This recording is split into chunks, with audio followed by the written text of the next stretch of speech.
going on, Jeff? Remember me, the fired Amazon worker that you signed off on the smear campaign calling me not smart or articulate? Amazon is heavily invested in this genocide. They invest $7.2 billion into Project Nimbus, a project that is being used to fund and power the technology being used to surveil and target innocent Palestinians. What's going on, Jeff? Remember me, the fired Amazon worker. Welcome to Everything Is Day 2. And to our, you know, Mexican brothers out there, or I should say, hermanos, happy, happy, happy Cinco de Mayo. I'm your boy Chitty Banging with my co-host Chris. Go this way, Chris the Most High. What's going on, Chris? What's going on, man? I'm chilling, baby. We live here on Twitch. Couple minutes late, but we had to make sure that we got the script right. We had to make sure that we got ourselves live. But make Yeah, sure y'all tap in with us every day, 9:15 Eastern Standard Time. We're gonna try to be here. But respect to us, we got families, we got artistic kids. It's yeah, for sure. We need a little bit of grace for sure, and we're gonna give tough. y'all, and we're gonna give y'all as much content as we can, as you guys can give us the grace on being here. It's 9:15 sharp. But yeah, we're here to talk about more going on in the world. And our first topic, I wanted you to actually introduce the first topic because you brought it to my attention today. Yesterday it was the Met Gala. May the fourth be with you. And I know you had brought something to my attention this morning that I thought was interesting. Well, realistically, I'm a Twitter junkie. You know what I'm saying? Y'all can call it X all y'all want, but Mama named it Twitter. I'm gonna call it Twitter. All right, so it's Let me it's make my that a late drop. night. It's my late night news. It's my early morning news when I wake up. And so I wasn't really in tune with the Met Gala. I really don't know. I'm not in that world, but fashion people and elites and they really love this time of the year. And so of course my timeline was lit with Beyonce.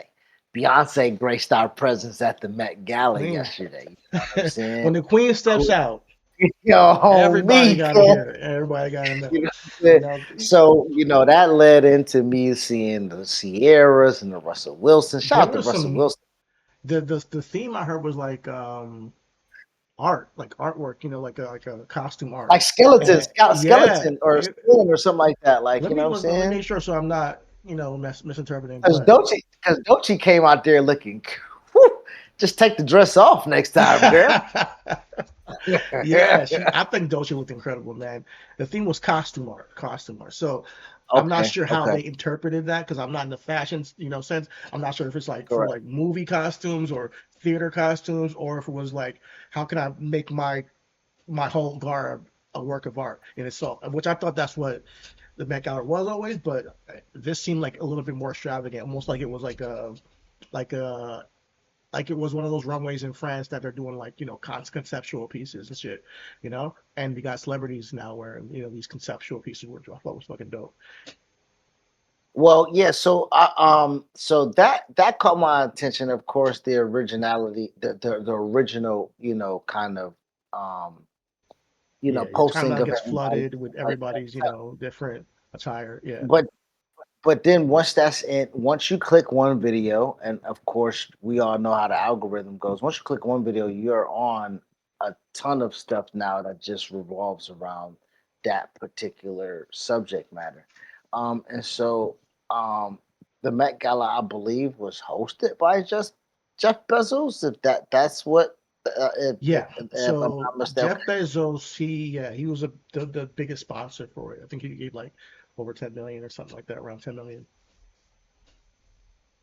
So with that being said, this Chris Smalls video that we saw at the cold open was actually the second video. If you don't mind, I am trying to pull up this video now and see if I can get my screen shared with you. Um, this is the first video that I actually saw. If can you see that right now? Okay. Can you see my screen? Let me go ahead and see. All right, so this was the first video that I saw on my timeline, and it said a message for Met Gala host Jeff Bezos on his $120 million penthouse, and that was like, okay, that's eye catching. Let me see what the hell they got going Here we on. go. So all right, so here we go. I'm gonna go ahead and play it, and this was the original video that I saw that led me into Chris Moss. Jeff Bezos. My name is Mary Hill. I am a 72-year-old warehouse worker at one of your facilities. When we struggle from paycheck to paycheck, from week to week, Brittany, and here's me. Because if it weren't for every associate in every Amazon facility, he wouldn't have all those zeros behind his name. Shame on you, Jeff Bezos. So that originally just struck me because, first of all, a 72-year-old woman having to work at Amazon. It's a travesty in itself as we talk about where we are as a society, where we are in the world. We are, if we're fortunate enough to where we are speaking right now, someone has a grandmother, grandfather, a living grandparent, and they whole life they have talked to you about this Social Security, Well, right? They've been paying their yep. quote unquote ties to the government for Social Security. So when they reach a certain age, which is 72, by the way, you don't have to work. And so that was the first video that I saw, and then I saw her sweater and everything, and this she's from the Carolinas, and this Carolinas Amazon Union, and to bring it back to Chris Moss is the founder and the president of Amazon Labor Union, and Yeah. with that being said, he was very successful in the historic victory for workers, where they was able to unionize as unionized Amazon warehouse workers. And to this young lady's point, because she's 72 years young, they are the backbone to why Jeff Bezos is able to spend and sponsor a 10 million. Well, hold on. This is not the only extravaganza money that he Yeah. done spent. But didn't he spend an absorbent amount on a ring and a wedding that ended up getting flooded out and rained out in Italy or something like that? In Like, France, like he like shut down the entire like Paris. He shut it down, and people were complaining then. So we're in a society right now where you have 75-year-old people, workers in an Amazon warehouse, who are working paycheck to paycheck. As we know, the economy right now for working class is really pinching us, and it seems like there's no end in sight with this rise of AI, with the rise of robotics, with the all these tariffs being, impacting us with the war happening. So I do think we're not just because of that, but because genuinely over the past 30 years, I do think that wealth has been flooding more towards the top. Part of that is due to technology, but part of that is that due to that our livelihood is being squeezed dry of what we can offer as a life force to these warehouses, these corporations, these tech giants. Even us here on Twitch, it's a company that is owned by Amazon. So the whatever you do, almost the money it will funnel up somehow to this giant. And I'm not can I here can to I go ahead. I'm sorry. I'm sorry. Can I interject with like just the conflict, just so everybody knows where we stand? Honestly, realistically, we are we are under a machine. We didn't want to have a Gmail. We was going to use Proton. Shout out to them. It's true, We, true. we we we were going to spend our money and use our resources and use our equity and build our brand of from with under the thumb. We truly But believe in like what's the word? What's the word? Morality being tied to where you put your dollars, but there's a better word for it. But where we put our money, where we spend our dollars, we do believe in that. But as time goes on, it gets harder and harder for people to live in this world and not how somehow have some dollar leak into something that's going into a war or a genocide or misharming a sweatshop. These things that we don't really co-sign to make our lives sustainable and make thus make the people at the well, very, very rich of us even more richer and you know, more powerful. it's tough. It's tough to say that we But don't I want co-sign because no, no, go ahead. go No, go no, ahead. no. Make your Go. point. Make your point because it's a good. I think I don't The, want the, to just forget about it. the reason why I'm only saying this is because the reason like we're on Twitch owned by Amazon. We can't be on YouTube without a Gmail, or if we can, Yeah, we have to go through loops and steps. Like you know what I'm saying? Like so, us being so we can be TikTok was sold. seen. How do you get your message out?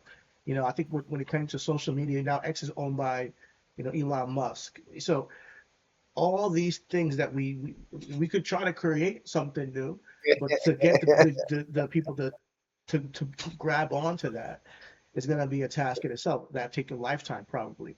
Um, but Hey, with stay on that the being lookout for said, a Agora. huh? Oh yeah, yeah, Just yeah, yeah. I don't want to even talk about that. Yeah, let's keep that hush hush. They're watching us, brother. But I think what Chris was trying to say is that we came into this well knowing that we wanted to put our money into places that do just by societies and worldwide humanity, and it's almost impossible. But at the same time, what we can do is still come here and be honest with you. We're not here to be morality police or anything like that. But what we do, we want to expound to you guys what we do stand for as men in this world who should have a voice. And as we you'll see in some of the videos we have for you today and our reactions to it, um, we stand for free speech. We stand for free speech, and I do think that if these billionaire corporations believe in free speech as well, then they would allow us on these platforms to speak. They will allow Chris Smalls to start a union and give voice to the labor. And what's going with Chris Smalls is he's like part of the first union to kind of succeed. You know, I think that over the past year, they've been called to really after the organization to have some kind of settlement or some type of, let me read it here. Amazon workers onto business Manhattan penthouse. They plastered all that stuff. Amazon workers still strike over pandemic work conditions. Smalls then went on to lead the first successful unionization vote. It was the first successful unionization vote at Amazon warehouse in 2022. And it became one of the most prominent labor organizers in the country. So this guy, Chris Smalls, is one of the most prominent labor organizers in the country. And I gotta salute the man, because he's As only 37 years in, old. in this modern age where In this modern everybody age, oh my God.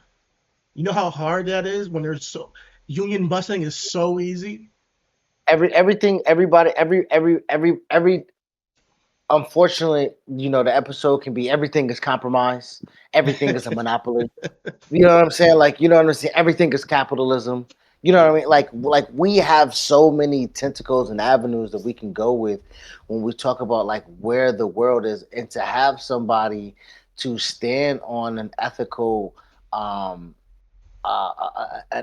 an ethical ground that's paved by I work with people day in and day out.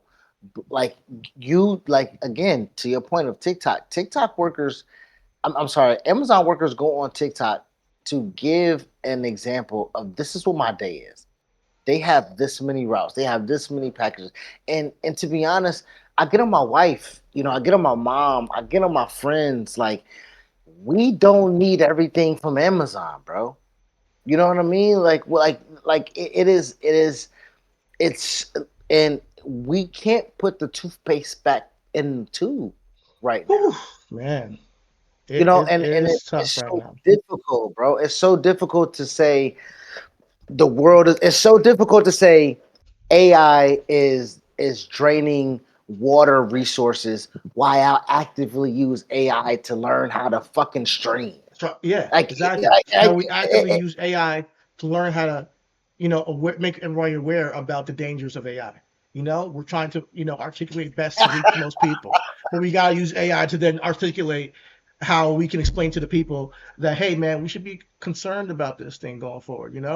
And that's because we do care and we do want a voice, and the only thing we can do in this time is to kind of use the tools that are killing this world to try to be some level of a pushback to it. So with that being said, I want let's talk. to. Let's talk about the tools that we already had that they're taking away from us with the civil rights. But But wait, like, wait. we Before that, I wanted to mention the Project Nimbus situation. That okay. this Let's is go where ahead. you said everything is compromised.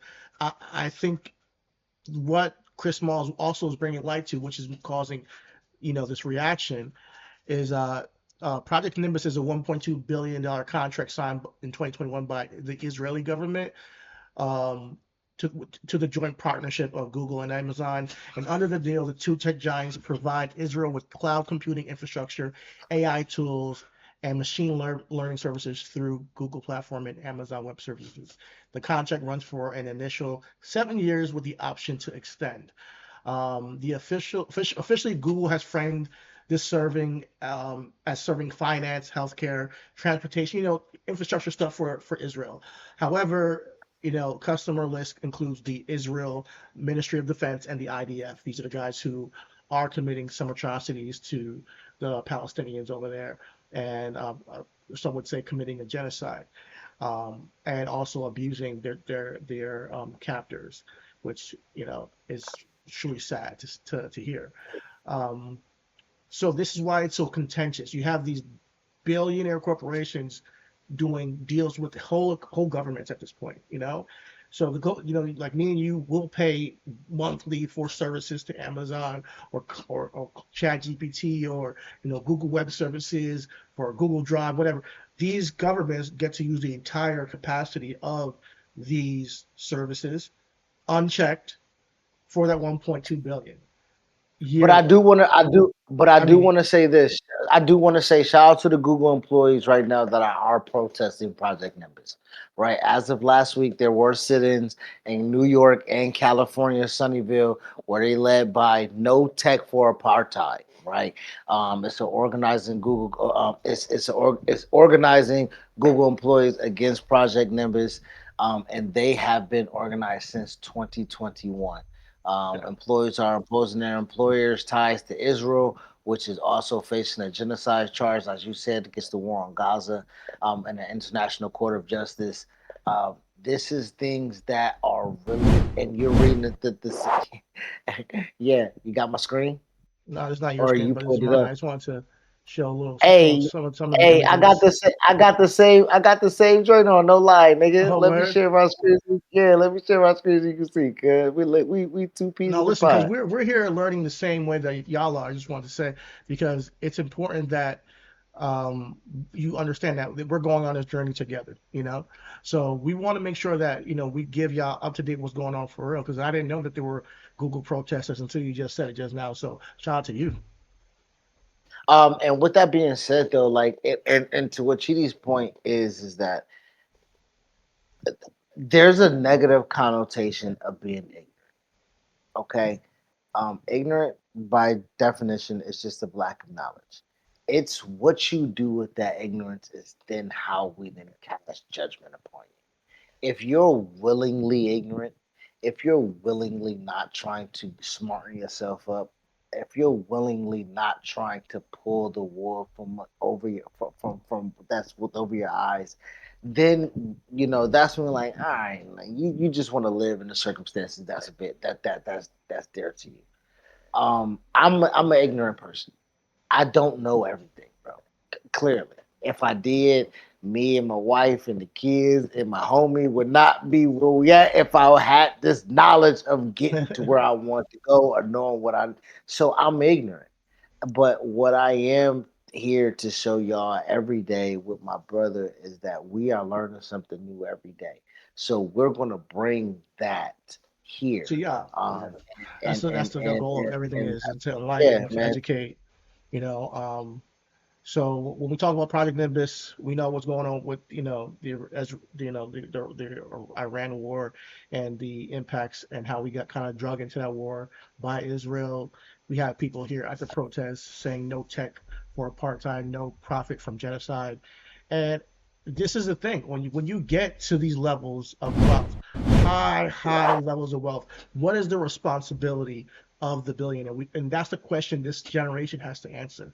What is the responsibility of the people who have the control, the power, the wealth to massively change circumstances? Now, listen, if you're giving all this AI, Google Web Services, cloud computing to a whole country that it's using that to oppress other people, do you have culpability on that? And that's why people are protesting that. If you do make the 1.2 billion from doing that, then is it right to have 76-year-old workers working paycheck to paycheck and having to fight for a living wage? These are the questions we have to answer in this generation, and we are the generation to do it. No one's going to stand up for us and say, "Hey, this is how the civil rights movement was done. You do it the same way." No, we are going to have our own movement in America to change the future as regards to human rights, as regards to civil rights, as in regards to AI and how that's going to impact all of our lives moving forward. So that's why these conversations are so impactful, so important. Um, Now this is the thing here. We about to have a whole bunch of whistleblowers with this. The company fired 28 people at least last week, bro, for violating Google's code of conduct and policy on harassment, discrimination, and retaliation. okay. 9 Google Wow. employees were arrested at the sit-ins in the offices. Like this is about to be a real live revolt, right? And if people aren't really up on game on what a revolt is, I would just say do your Google, do your homework. Know that there is going to be someone like a Nat Turner that's about that action. And Let's look at. when I it mean, sparks off, it's gonna be home. You know what I'm well, saying? if you look at what Chris Smalls has been able to accomplish in a short time, since 2021, and how he jumped the barricade yesterday. He got arrested. Apparently, he's held in some holding cell in Central Park here in New York. But to be quite honest, some people say they don't know where he's at. So I mean, that's also has to be monitored by us, making sure that make sure that his freedom of speech is not sniffed out because of billionaire trying to quiet a union. So I got to give the guy a lot of respect. When you talk about Nat Turner, that's the spirit of Nat Turner. It's by causing disruption. I want you to let y'all know, yeah, he jumped the barricade. Yeah, he disrupted, and put a projector on the screen, and he did it at the Met Gala funded by Jeff Bezos. And some of y'all be saying, yeah, but maybe there's other ways to go about it. No, you have to disturb. And if he didn't disturb, we wouldn't be here talking about it. And just really think about the impact of that, because while these rich folks who are all in an elite group get to dress up in costumes, which we gave it credit because it looks cool, but that decadence, that luxury, there's a dark side to the amount of wealth disparity there is, that they have the luxury of doing that while we are trying to still feed our families and trying to figure out how to pay the next rent bill, next mortgage bill, or cell phone, whatever it may be, within this economy and within this, this honestly capitalistic system. Exploiting. It's built on exploitation. I always say, but Well, it only changes and through actions like this, well, I would say this too. through Like displays. let's be quite honest, bro. Like we're talking about in American history, rebellions and revolts that have been led by, again, people who have been oppressed, right? And we can't even make all the rebellions. And the American Revolution was a rebellion. You know what I'm saying? The Shays Rebellion, the Whiskey's Rebellion. Like we have these things that's not outside of the Nat Turner's Rebellion. We got the New York City. I mean, the New York draft rights. That was literally the last revolt in 1863. Violent protests by working class New Yorkers against the Union draft of the Civil War. You know what I'm saying? Like, nigga, but it turned into a racial conflict. You know what I mean? Like, but it didn't necessarily start that way. But I mean, you're talking about people who are tired, people who have smartened up, and you have people who are at their last resort. And there is going to be a time where there is no bunker that can save you. There is no rocket ship that has gotten you to Mars yet. You know what I'm saying? Like there is nothing that can really. You have to atone for the sins. Like in companies, people, countries will fall because of it. And realistically, we speak of, if you believe, there have been a ton of start overs. Yeah. There have been there, You know, there have been a ton of listen, start man. overs. I think that we're at a point where the majority of people realize we do have to have some kind of radical change in this country.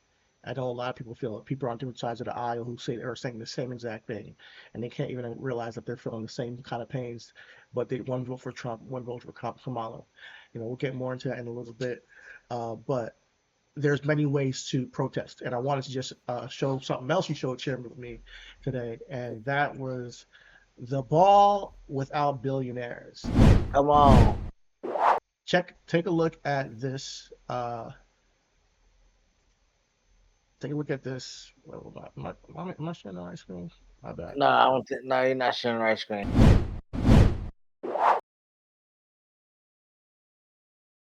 Transition is pretty fire. Still gotta share the screen. Give me a second, guys. It's I all was good. jumping around because I'm like, we're getting into all this protest shit. I lost what I fucking had. But but this is We went another way to off. protest. And We basically, was this is late and we went off script. My bad, we brother. were late, and then we come way complete abandoned script, because I started feeling like, yo, I got this, yo, move out. I'm like, oh, I could go in and out, but nah, we're still feeling out the kinks of this thing. Give me 1 second. I think I got it. But Okay. the ball without billionaires essentially is a play on the Met Gala, bro. Yeah. And I want to share it because I think it was hilarious, and it's another way to protest that I think is a lot more. Um, it's like the light side of protesting. There's a dark side of things sometimes. This I think is like the light side of protesting. Um, and You need me to grab it? no, I thought I had some. I didn't have it. Oh, okay. My stand, so I Yeah, got it, bro. man. I got it. You got it? Okay. Yeah, I gotta make sure I share the right video. See what I had going There we go. on. My man. Here we go. Walk 6 like days a week this. for up to 60 hours. For years, she worked 10 hours a day, 6 days a week for up to 60 hours. lifting heavy items and working at a fast pace. For so long, it left Samari exhausted and in pain. She's not in pain now. She circulated a petition among her coworkers and filed an OSHA complaint about air quality in the facility, and Amazon had no choice but to respond quickly. Within days of delivering the petition, you better work. Right. Amazon hired a company to clean the AC units and get rid of the mold. She is here today to have a real impact and show others you don't have to be afraid to speak up. Woo! Amazon is a surveillance company, an immigration enforcement company, a fossil fuel company too. Thank you. From the warehouse floor to your front door to the data centers going up in our neighborhoods, Amazon's reach touches every single one of our lives. And today, the people fighting back on every single one of these fronts are here on this runway. Woo! So let's get into it. Dickie knows that the impersonal quantity over quality culture at Amazon does not stop at the warehouse door. No. And you are fabulous, honey. Fabulous. She came here Yes. and she organized. When Angelina first learned Amazon's plans to build a hyperscale data center across the street from her home, she immediately began to organize. No. One thing more powerful than a billionaire, and it's a union. Yes. Through the power of their union, Jordan and thousands of other doormen in the city just negotiated with luxury landlords and won an amazing union contract that includes pay raises, free health care, pension contribution, and other great benefits. Jordan interacts with Amazon workers every day, and he knows that they deserve the same protections and benefits that he has. Norma is passionate about providing care to our elders. Through her union, she is fighting alongside other home care workers to be recognized as the skilled healthcare professionals that they are. Working people are undervalued, underpaid, and underappreciated. So let those billionaires uptown have their mat party or whatever. Like, we're going to do something way more fabulous down here. Listen, man. Say what you want about that, but I fucking love that shit, though. I fucking love that shit. You know, while they're doing this Jeff Bezos Met Gala party, which, you know, we've seen it for years, people are not letting that dim their light, you know, and finding a way to organize, not just for all the things they fought for, whether they unionized, whether they called OSHA, whether they've, gathered for home care workers and unionized for that. People are fighting back in their way. And this is the way forward, guys. It's really grassroots organization. And it's a beautiful thing to see that they're able to even organize this event and still have their light shine through all the hardships that they're facing clearly. But it's also too, to your point, not only the grassroots though, it's also people who have a platform like Lisa Ann Walker. I don't know if you know who that is or paid attention to her when she was speaking, the lady in the white coat. She's the actress on Abbott Elementary. Yeah. So, and if you don't know how significant that is, Abbott Elementary is about to enter their 6th season. So that means Abbott Elementary is about to exceed 100 episodes, meaning they can enter syndication. Ooh. Meaning this, so she about to have a check. They got a couple Emmys already. She got a check, but she's about to have a check for life now with the syndication. 100%. So therefore, like she's not risking a bag. But even in, like, that's a Hulu Disney property. Right, I'm pretty sure they got their own atrocities. They did. So we got somebody that, again, that's working within the system, that's getting money from them, but also saying, I'm gonna lend my voice, lend my presence to something that is going to uplift the community and uplift and give eyes to the world, to something that they probably have no business of knowing, because this stuff tries to be hidden. Mold in the AC unit. Nobody motherfucking checking that, because don't nobody care, bro. That's why the dude lit a warehouse on fire. He lit a warehouse on fire that was reported to be, I think, close to a quarter of their annual revenue or something like that, because the warehouse and the product inside was close to like $600-700 million or something like that. Like, dude really was like revolution. You talk about revolting and people getting the pitchforks. We're seeing the inklings of that happening now. And if these billionaires don't take heed, if the government doesn't take heed and say, listen, people are legitimately asking you to help. We're funding a war. Please help us. People who put you in these places, in these offices, in these seats, please help us. Now we'll Bro, talk. and the math that they did, I'm sorry to cut you off. The math that they did was like the money that they lost in revenue. If they would have paid every employee $8 more, Ooh, that was the I did revenue. not know that. $8, bro. Like I did not know that. we're not talking about like giving people significant like, but somebody that's getting $12 to $20 or $20 to $28 or $28, damn, I lost my math, to $36. Like we're But talking but about think like about that's not a lot of money. it compared to what they're getting exactly, and we're talking about companies that have your information, your social security, your address. They know exactly the areas. They can get all their employees' addresses and make a map of where they're driving to work from, right? Where, they can do that. Then they can say, oh, it's about maximum this amount to pay their rent. Or they might, and so half of them might be staying with somebody. So let's cut that by half, by 2%, by two, like, cut that in half. And then you calculate groceries and car. Okay, we'll just pay them $18 an hour. That's how they're doing these things. So they're trying to pay you the least amount to get the most amount of effort because you're gonna sit there and be like, man, I'm not getting 18 anywhere else.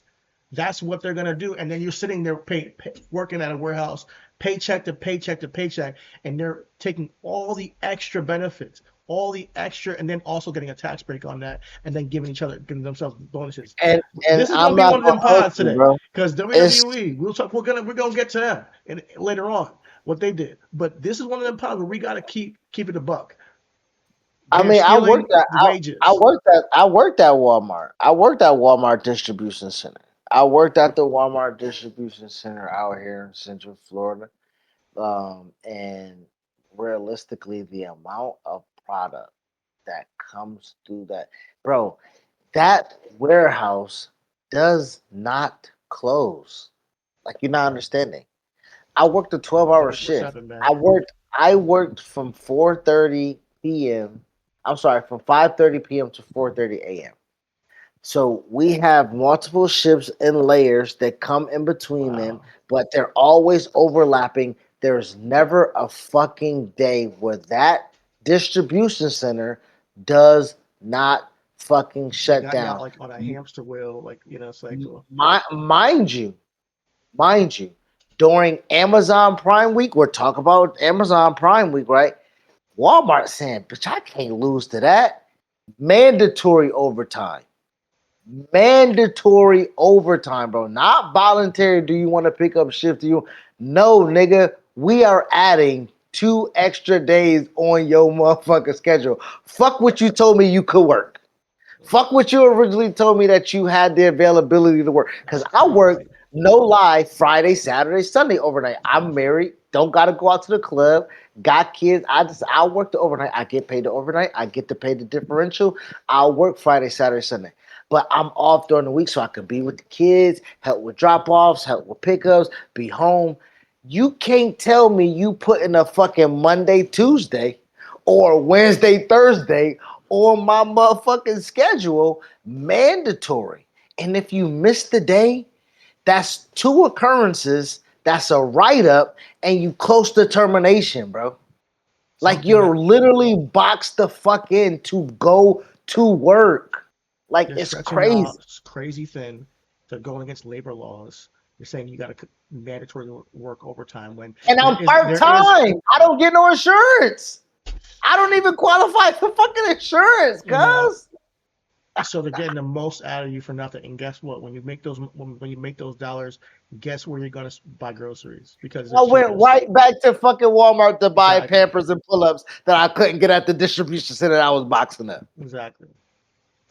So it's very predatory. It's crazy. So in light of that, we gotta stand strong. To any of y'all struggling out there, listen, keep your head up. I know it's tough out there, and just stay strong and keep faith alive, because these demonstrations give me a little bit of hope. I know it's not, to some people it's nothing, but it's something to me because it starts somewhere, you know?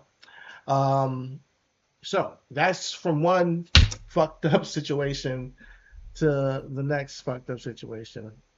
Let's go ahead and talk about the Supreme Court Voting Rights Act's ruling. So I'm gonna go ahead and pull it up on my screen. Go ahead, brother.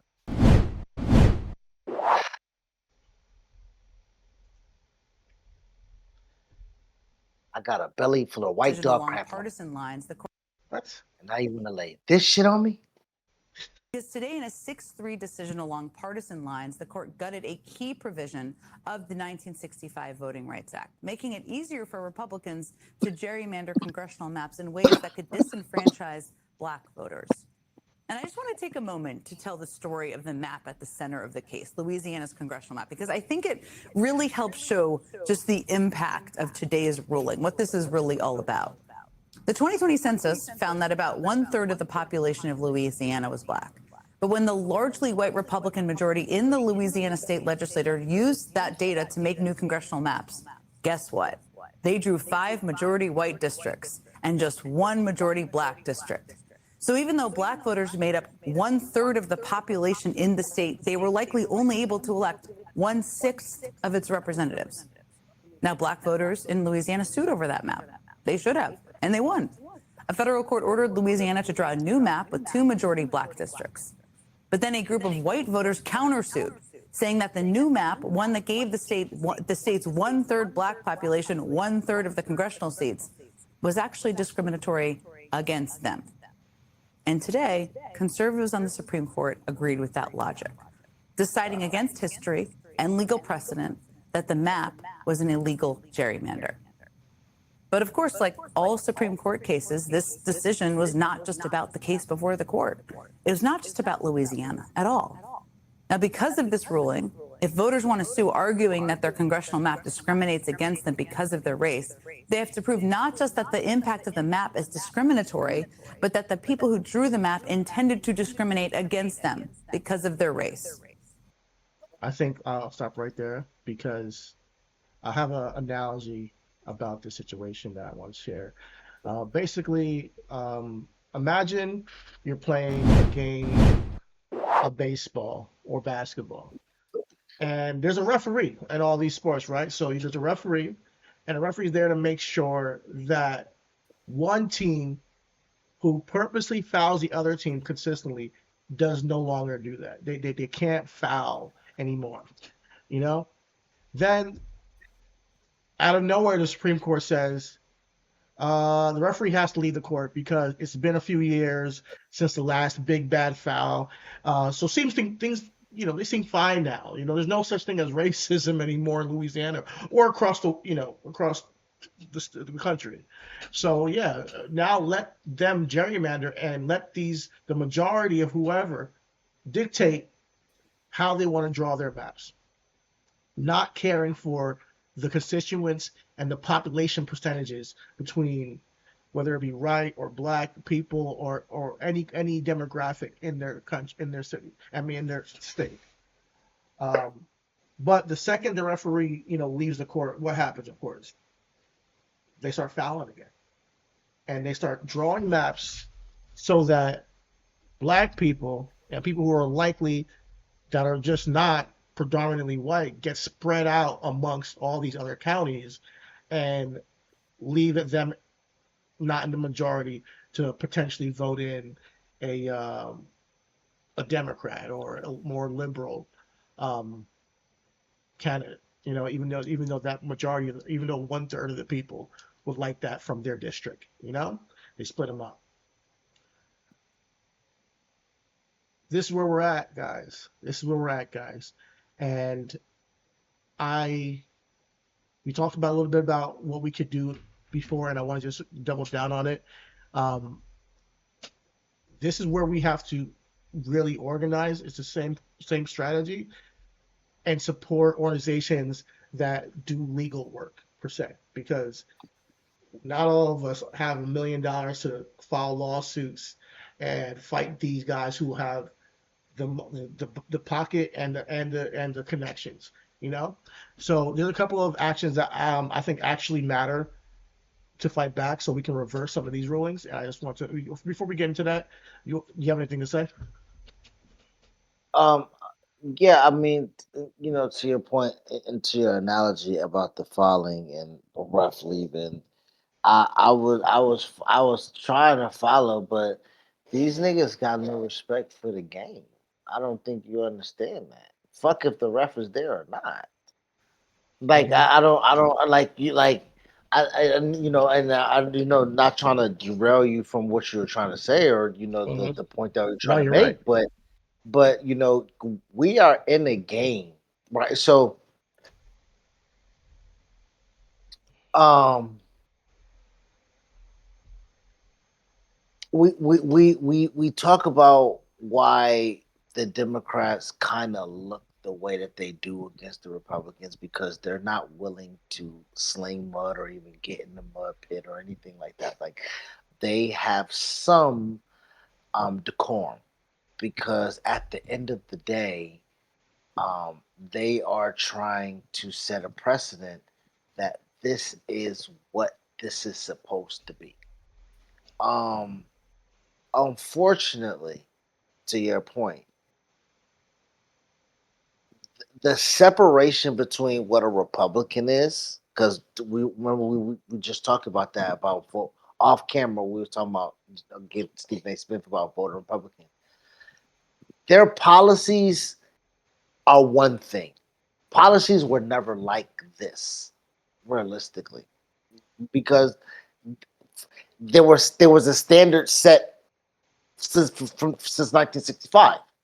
Right there, once it was said, I don't think that you have some people that we still have some, and I don't want to diminish. We still have sundown towns, like real deal, like get your black ass.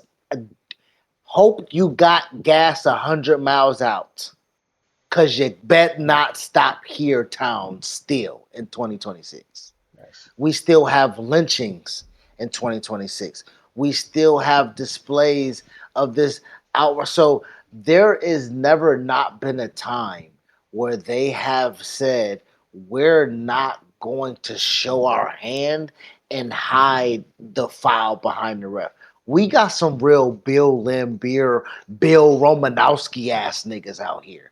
We got some niggas that will do it in front of the ref and dare the ref to call the fucking foul. Throw the flag. Oh, you not gonna do it? Then I intimidated him and you, nigga. I'm about to do it again. That is where we're at right now. And to your point, I need you to, if you can, I want you to share my screen because I'm down here in Florida.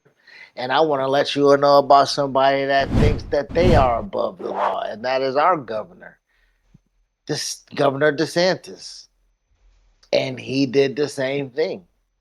We have been redistricted to where it takes away a seat, a legitimate seat from representatives. And as you can see right here, y'all might not know what all that you're seeing, but everything that is colored is something that has been redistricted. So in this area right here, this Central Florida Look at how area, many small boxes there are right there. bro, everybody. So when we say people ain't a monolith, you think everybody in this county? And now, to be fair, there are some boxes that are all the same. But realistically, what to your point, what they have done is redrew lines that where votes were collectively together to select a certain representative, they have been split to kind of drown that voice out. Now, to your point, you asked, what can we do? Let me go ahead and show you.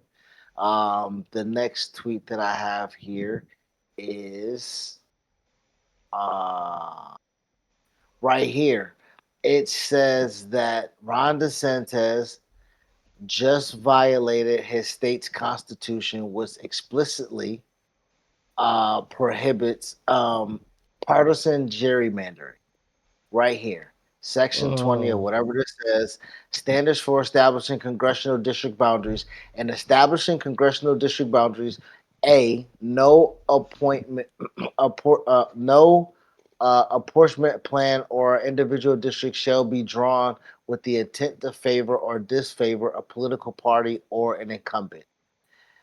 And districts shall not be drawn with the intent or result of denying or bridging the equal opportunity of racial or language minorities to participate in the political process or to diminish their ability to elect representatives of their choice.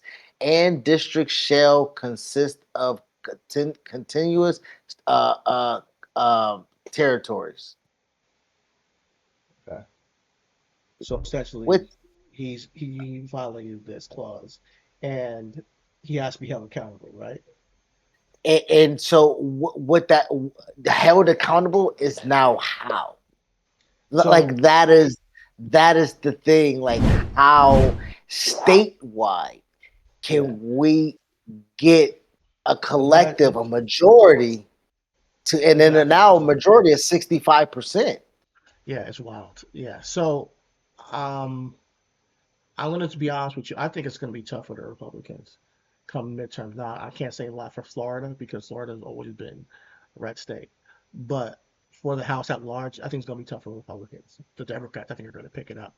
However, how you fight back, like you said, state level, it's state level organizing. It is getting out there and talking to your neighbor. It is getting out there and going to the city hall meetings and when you can't get a chance.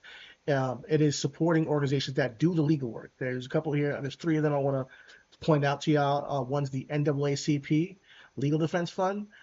They're actively litigating voting rights cases currently. We have the Brennan Center for Justice. They do policy research and legal challenges. And then there's Fair Fight. That's voter protection, registration. These organizations are the ones that actually in courtrooms fight these rulings daily. So if you want to donate or if you want to show up to one of these organizations, whether they're organizing, these are where you can get legal support and find out the legal ways that you can fight this in your country, your city, your state, your county, your city, your state, and that's where it starts there. So be active, people. Be active.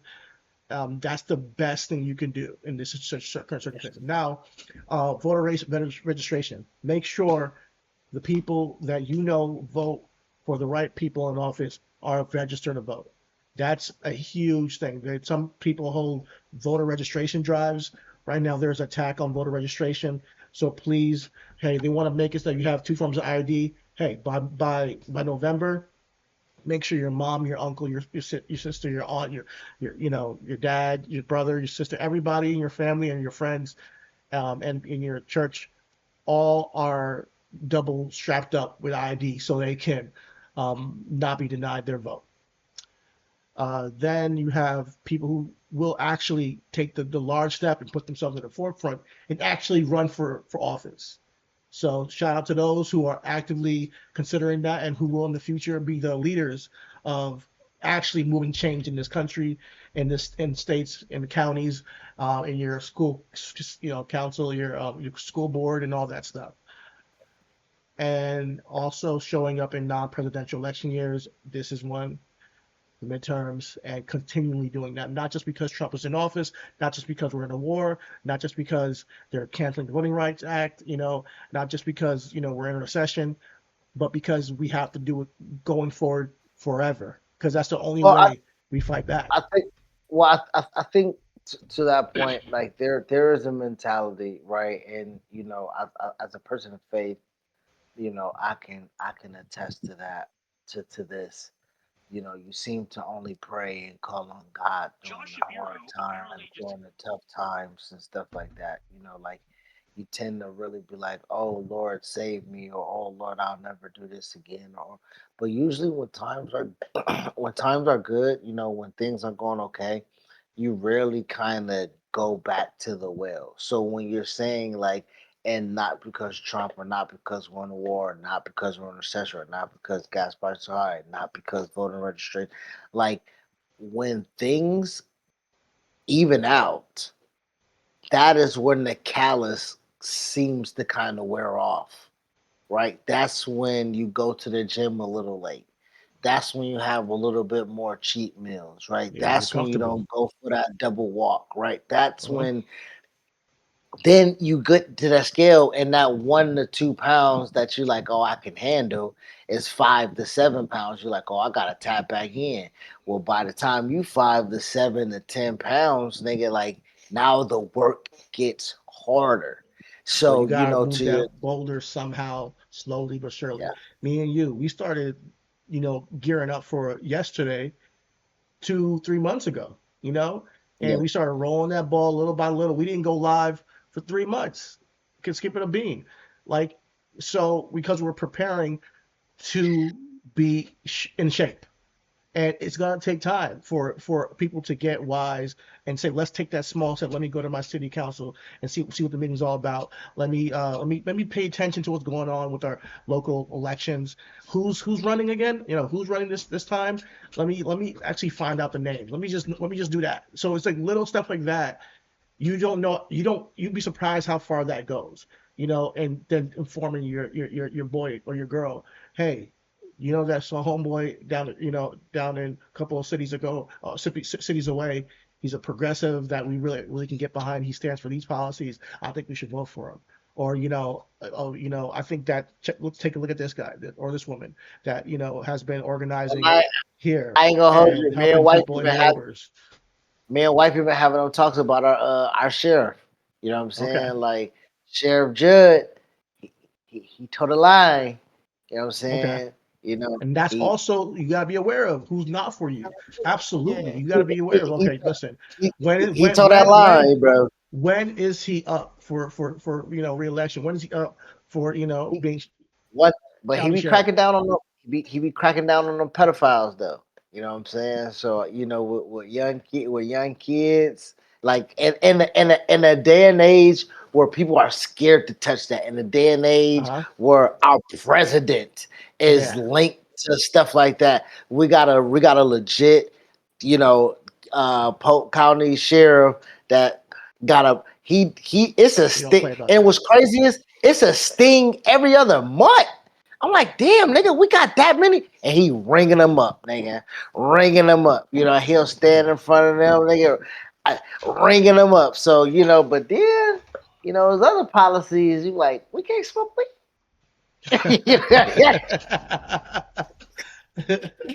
Hey man, that's so, gonna be so a fight, brother. sometimes you gotta take a good with the bad, brother.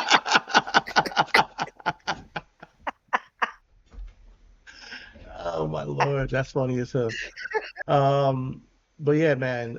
Basically, before we move on, I just wanted to say that democracy, it's not a destination, guys. It's not like a place we gotta get to where, your freedom of speech is officially protected or your vote is officially protected. Democracy is a practice. It's something you gotta get out and do. It's an Just action word, bro. It's an yes, action word. you got to Democracy is do an action word. democracy, Yeah. and I think we get that lost, So every generation has had to fight to expand or to be included in some form or fashion, and this is our time to step up and do that, and to remind ourselves that our forefathers and our ancestors and all the people we read about, in our history books, that we preach and we have statues for and days for, um, who died for us essentially. Now it's our time to do our part to push that legacy forward. So we'll get more into that in the future for sure. But when we talk about democracy and voting rights and all that stuff, I do believe there is a lot of ways to cannibalize the people that you are already in on the same side of, And with that being said, I want to share my screen and show you a little bit of conflict that has been stirring up on Killer Mike for speaking out against the Voting Rights Act.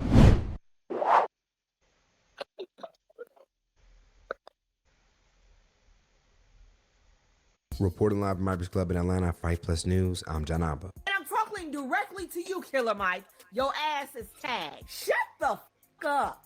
Cause wasn't this your in 2024? Oh no, this is your ass again. Killer Mike says Kamala's race won't be a key in 2024. It's progressives for me. You one of the reasons why we in this shit. Killer Mike is currently being checked across the internet for a new video he will share on his social pages, calling for people to vote ahead of the upcoming midterms and to further spread awareness on a recent Voting Rights Act decision. Hey, what's up? Onyx Impact, Black Male Initiative. This is Killer Mike, also known as Michael Render. 1965 Voters' Rights Act just got gutted. They gutted it. They literally eviscerated it, and it's now trying to make it easier, or allowed it to be easier, for states to redraw district lines to annex those most in need out. This is not just black people and African Americans. This is poor people. So based on where you are, the more poor people are, they can chop you up. They can make sure you aren't voting on the behalf of the poor and the interest. They can make sure that it affects your schools. They can make sure it affects your jobs. They can make sure it affects every part of your life. So right now, you need to be putting pressure on our local politicians and local municipalities not to do this. We need to be putting pressure to make sure that those like you and like your neighbors still have the ability to exercise the full constitutional rights of voting, and it being effectively not eviscerating us being taken back to Jim Crow. So we're going to start the largest voter initiative possible this fall. We're going to get people out to the polls. We're going to beat up those midterms, and going forward, we're going to do more than just march and protest. We're going to go to the polls. We're going to change the people who are in office. We're going to get those laws back changed in the favor of the people. This is Michael Render. Stay tuned. We're going to do something plot, plan, strategize, organize, and mobilize big next. Now, for anyone that has paid. So, I don't know about you, but I didn't see anything wrong with what he said. Did you? I mean, no, not with that, but Killer Mike, who I'm not going to kill him for having a difference of opinion, because again, we all don't think the same. He's been on Bill Maher, he's been on the Breakfast Club, he's been pretty during the during the presidential election of 2024. We only got 2 fucking candidates. So when you say I'm not voting for Kamala, well, bitch, who the fuck you voting for? Well, where is the votes going? So right now we are in a situation, realistically, that he helped or could have prevented us from being in. Okay. All right.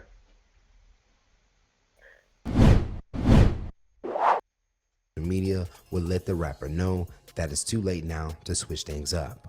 Under Mike's post of the now infamous video on Threads, Hughley would go on to directly reply with, "Wow, the vibe shift," and would continue his stance by sharing another comment that read, "I see all these black people who are apoplectic about the Voter Rights Act, but you helped it happen. Miss me with that BS. Hey. Google don't forget, neither do I." I ain't even on Threads. I don't know what the fuck you said. I ain't even on Threads. I didn't even know the homie said that. I'm tired of this, bro. Hold on. You muted. Take a shot for second mic before I get into it, because I'm tired of this shit. You tired of what, brother? Tired of what, man? Listen, shout out Patron. Listen, when it comes to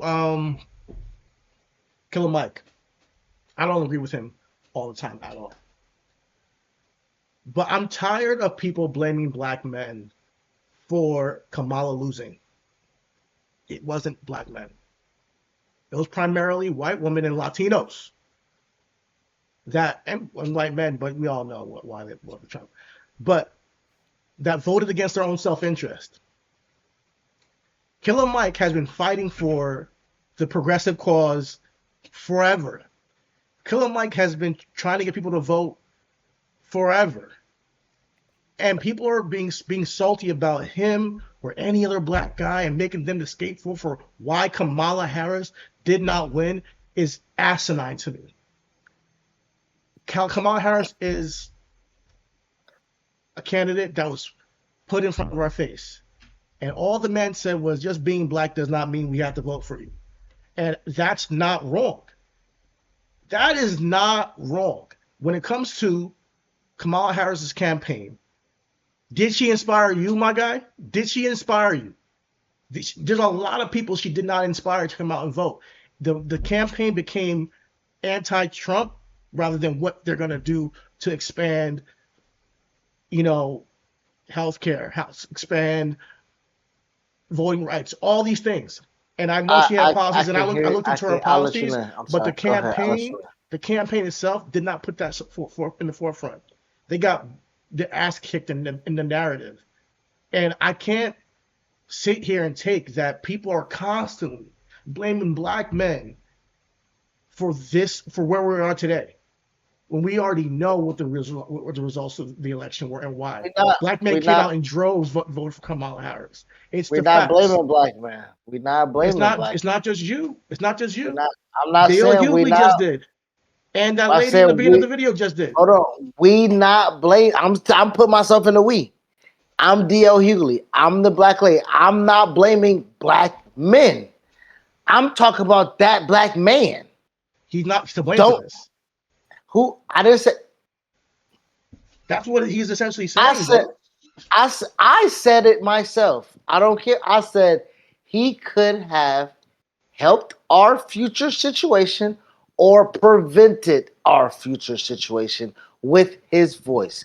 Granted, I will grant you this. He's a big Bernie Sanders fan. We talk about Bernie Sanders all the time. Well, because we wasn't recording, but our audience, when we built up the callus, to build up the consistency to see if we could do the show, to make sure that we could come here live, it started off politically. Okay. And we talk about Bernie Sanders a lot. Bernie Sanders has a ton of creative ideas that we just need somebody young to say. Because when I watched that motherfucking press conference, and when he was in the goddamn courthouse saying it, I said, Cheaty, if I wasn't standing up washing dishes, that nigga could have put me and the kids to sleep. His voice, his tone, we could have played that shit in a dark room and it didn't. So when you say, does it move me? There is a ton of people who don't move me, but I can get behind them. You see what I'm saying? So when it came to Kamala, so let me just go ahead and answer your question. No, Kamala did not move me. But when it's a 1v1 and her thing is, I need to tell y'all how bad this is going to be when Trump is in office, and niggas disregard that because they want to talk about policies. Now here we are with the policies. But people are acting like he voted for Trump and he didn't. And I think We don't people know. need to understand. We don't know. We just like we don't know who at the Joe Budden podcast voted for Trump. We don't know.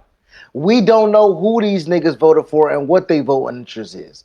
We don't know because he is the same nigga also that was talking about who rallied against Stacey Abrams in Georgia. We talking about the same nigga. We talking about the same nigga in Killer Mike who got behind the opponent of Stacey Abrams in fucking Georgia, his home state. So I don't know what this nigga own, but sometimes it ain't on. You muted. You muted. You muted. Let me see. Testing. Nope. Nope. We getting too deep in. We already said Amazon. Hey, Twitch. We already told y'all who owned us because they clipped the mics on us. We trying cause we trying Twitch. They Hello? trying to clip the mic on us. I hear you. We back. We live. All right. So, listen, I think that people have to be inspired to vote for somebody. I do think that to get the majority of the vote, you have to inspire people to come out. And she ran a bad campaign.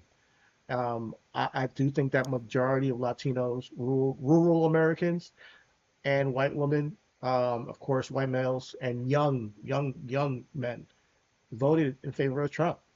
And it's not the blame of Killer Mike for questioning the candidate. You know, I think what DL. You sound real PD Stephen A. Smithy I think right now. and I don't like when people make me try to sound like Stephen A. Smith because, No, but this who's is people? I never heard nobody say it. And me and you, we talk. I've never heard nobody say that I you knew you sound were gonna say Stephen that A. Smithy. when I had this take, like when I saw the thing. But I'm like, bro, you have to be inspired to vote for somebody, but don't treat him with all this volatile for telling people to get out and vote again. He did it last time. He said he did it this time. But he's always been about voting. It's not like he changed. Oh man, the change in rhetoric, the change. There hasn't really been a change from Killer Mike. He stands for the same shit to me, and that's why I believe that he didn't vote for Trump. So like, What you about know, Stacey Abrams? What about Stacey Abrams? I need to look What into about in the Georgia? reason why. Listen, just because, like, again, just because you're black doesn't mean you're for black people. It doesn't mean that you're the best candidate. Even if there's a more progressive candidate if there's a more progressive candidate that can help black people, they should be in office. Would you not say? Even if the person is not black and the person is voting for that's not 100% for black people My, is black. hold on. My point. So Okay, listen. I'm Hold gonna be on, hold honest on. with you. I Hold on. can't talk Let to me. the Stacey Abrams. Well, I want to be honest with you. I can't talk to the Stacey Abrams issue because I don't know enough about it. But But I was just don't talking to the throw that. president. Just I don't was throw it talking. at me because she's a black woman. I gotta be like, No, I yeah, will. he's Hold on. wrong for that. I would throw. So this is not just one black woman. This is two now because I Oh won't my use the god! Stacey Abrams. But it doesn't Hold on. matter if it's two. It doesn't matter if it's Hold, 100. hold, that's my point. When you say he supports some, if they not in the fucking race, who cares what Bernie Sanders has to fucking say? This He is don't not got a about Bernie chance. Sanders. But that's the point. You brought up Bernie Sanders, not me, not Killer I didn't Mike. say. Yeah. So why not vote for Kamala? If you not vote for Trump and you I'm not not vote for sure. I'm Kamala, not sure did that he you did it. use your vote? I'm not sure that he didn't vote for Kamala. We're sitting here saying that he said something early in the campaign about you just can't be black and get the vote because hopefully it inspires her to make a policy cater to black people. It's not like he said this day of the election. Yeah, I'm not voting for Kamala. This is early in the Had race. no policies about black people that we couldn't get behind. I want. Don't take it from me. Don't take it from me, man. Okay. Don't take it Okay. from me. Go ahead. Listen to his response. This is what his response is to all that. Put me on On game. to Hughley and others' claims. Over on his IG story, he would first share a photo of him fake crying at a well-known local strip club with the caption, I cried away the pain in at Blue Flame Lounge. While another IG story post would show a response he would give someone for calling him a sellout. Now over on X, Mike would fire back with several different responses to defend himself against people's claims. While responding to a user for calling him out about meeting with Kemp, he would go on to say, the governor race was in 2018. I supported Abrams. My meeting with Governor Kemp about jobs, trades, and more was 2020. You are an incredible liar and F nigga too. Stop lying, F nigga. Now in response to that same user, Mike would send off another message to highlight that he has supported black candidates in the past. Blacks I Help campaign and or win. Kasim Reed, Keisha Lance Bottoms, Raphael Warner, Senator John Ossoff, white but good for Georgia, Miss Abrams too. To not like Mike is okay, to be a liar is not. Peace out, liar, face ass. Peace out, liar face ass. Listen, don't sit here and put that Stacey Abrams shit on him when he supported her to his own words. So like when we just take narratives and we put it on black men because your person didn't win and you are mad about it, and I get it. We would prefer Kamala right now, 100%. But now that we're here, don't sit here and just call out guys who are for the right things and show in the course of history that they are for the right policies and for putting the right people in place and have done more work than many people would have done in local government. And then we sit there and criticize a guy. I'm sorry. I don't agree with everything Killer Mike says and does, but this is beyond the pale for me, at least. When people try to eat their own because their person didn't win, telling him to shut the fuck up because he voted for because he had criticisms of Kamala Harris. Not even voted, but had criticisms for Kamala Harris, which anybody who's a sovereign citizen should be able to have regardless of their race. Okay, can I like, okay, we have this conversation all the time, and and I'll take it outside of me and you. I'll take it to me and my wife. Right? We have me and my wife. We. There are times where I don't control when or how I have a conversation and where it happens. Okay. So let's compartmentalize the conversation. Am I wrong for sometimes having a disagreement with my wife because how it makes me feel? No, because I should have the right to express myself. Am I wrong at when and where I say it? Some people can say yes. I'm saying the perception after at the perception of when I make that action, I can't then necessarily then control where that goes. So if I make a statement out in public, I can't hear you. I can't hear you. I didn't say anything. Okay. Okay. What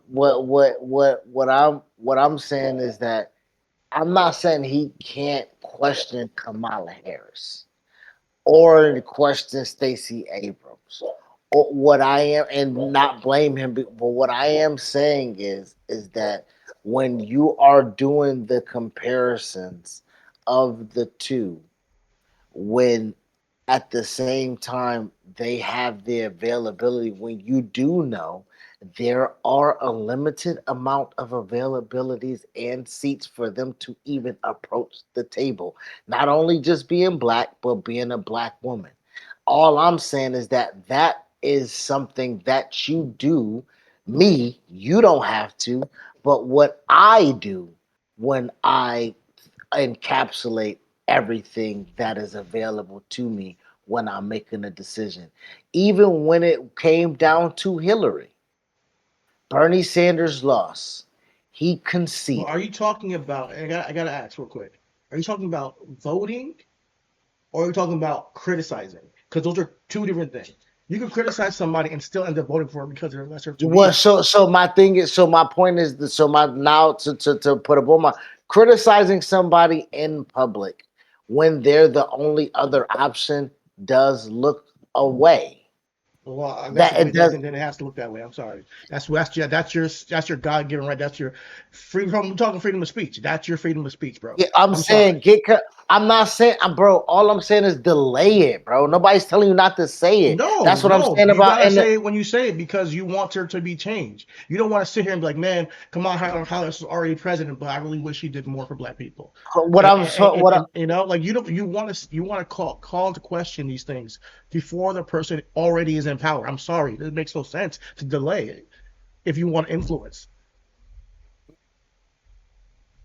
You feel me? what did that do? Just You listen, could Trump won, but it's not like it's Killer Mike's fault, bro. So like it's not like he did anything. hold on. So what I'm at? What this is my okay. Okay. Okay. What I'm asking you is, if her campaign is we can't let Trump win. If you agree with that, why don't you ride the fucking boat? Because we would like to influence her to have better policy, to lean more towards the progressive side of things, to have bring progressive ideas as a seat to the table. And if you are not a person that is, if you're a leader for progressive movements, you can't just ignore that movement and just support it because Trump. And that's the problem that some people will never understand. When you have a plan, I when understand when it, but you're a we don't person, have no, I'm not progress. saying you. I'm not saying. I'm saying if you are a person of substance and people have one issue voters. There's people do it all the time on the Republican side. Oh, I'm voting for the wall, even though everything else is against them. Everything else is they're going to have less money, but they're voting for immigration because you think it's going to be tough on immigration. That's what people do. They vote on the issues. Now, if your issue is, yeah, let's raise the minimum wage, and if that's not in the bill, if that's not in her plan, then I might sit this one out. That's your given right. That is your given right. And I don't like the blaming of you're the reason now because we got this guy when we could have had this person. No, she's the reason for not inspiring more people to come out and vote, whether it be me or somebody else that she could have put a policy in for them. and Bro, make them come out to vote for her. we're sports fans.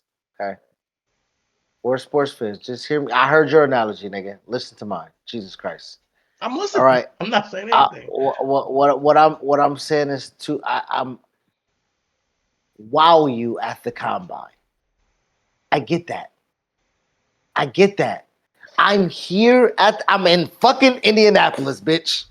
Wow me here in this fucking dome. Wow me. Sometimes you don't get a quarterback that wows you. It's not even wow me. It's like just like I'm complete one pass yes, for us, please. yes, you no, stop, because you can't say nothing that fucking Kamala had in order that was her policy. Nothing was good. I'm not going with that, bro. I'm not going that That's not what I nothing she said. had in policy that wasn't going for black people. I'm not saying that Kamala. complete any pass. I'm saying complete a deep ball pass.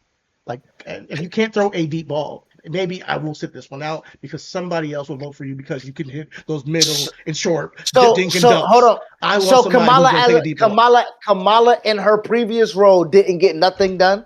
How did she didn't become say vice that. president? I didn't say Oh, that. okay. So Her and the Joe faith Biden- in her to Joe get Biden- something her and done Joe should just Biden- be something. What? Her and Joe Biden did some things, and I think they did an infrastructure bill. They funded some businesses. Obviously they dealt with COVID the best way they could. Try to push, the vaccine. Obviously that's controversial, and try to get people healthy. I think that I support those things they've done, bro. But I can't sit here and say that I'm not something like I'm not saying that she's worthless. That's not my argument. So if we're taking it from that, that's a straw man argument. I'm not saying that. What I'm trying to No, say I'm not is saying. I'm not saying that. No, I'm not saying that you're saying that. What I am saying is that I hear you and Killer Mike saying that we should be able to criticize. What I am saying is that if I'm not saying that you should not be able to criticize. You're saying that we should be able to criticize before she gets in power. My thing is, what will be the hesitation to get her in power when the only option is Trump outside of that? What will be the hesitation, regardless if her policies is not as progressive as you would like them to be? They're more progressive than what they will be when Trump gets in office.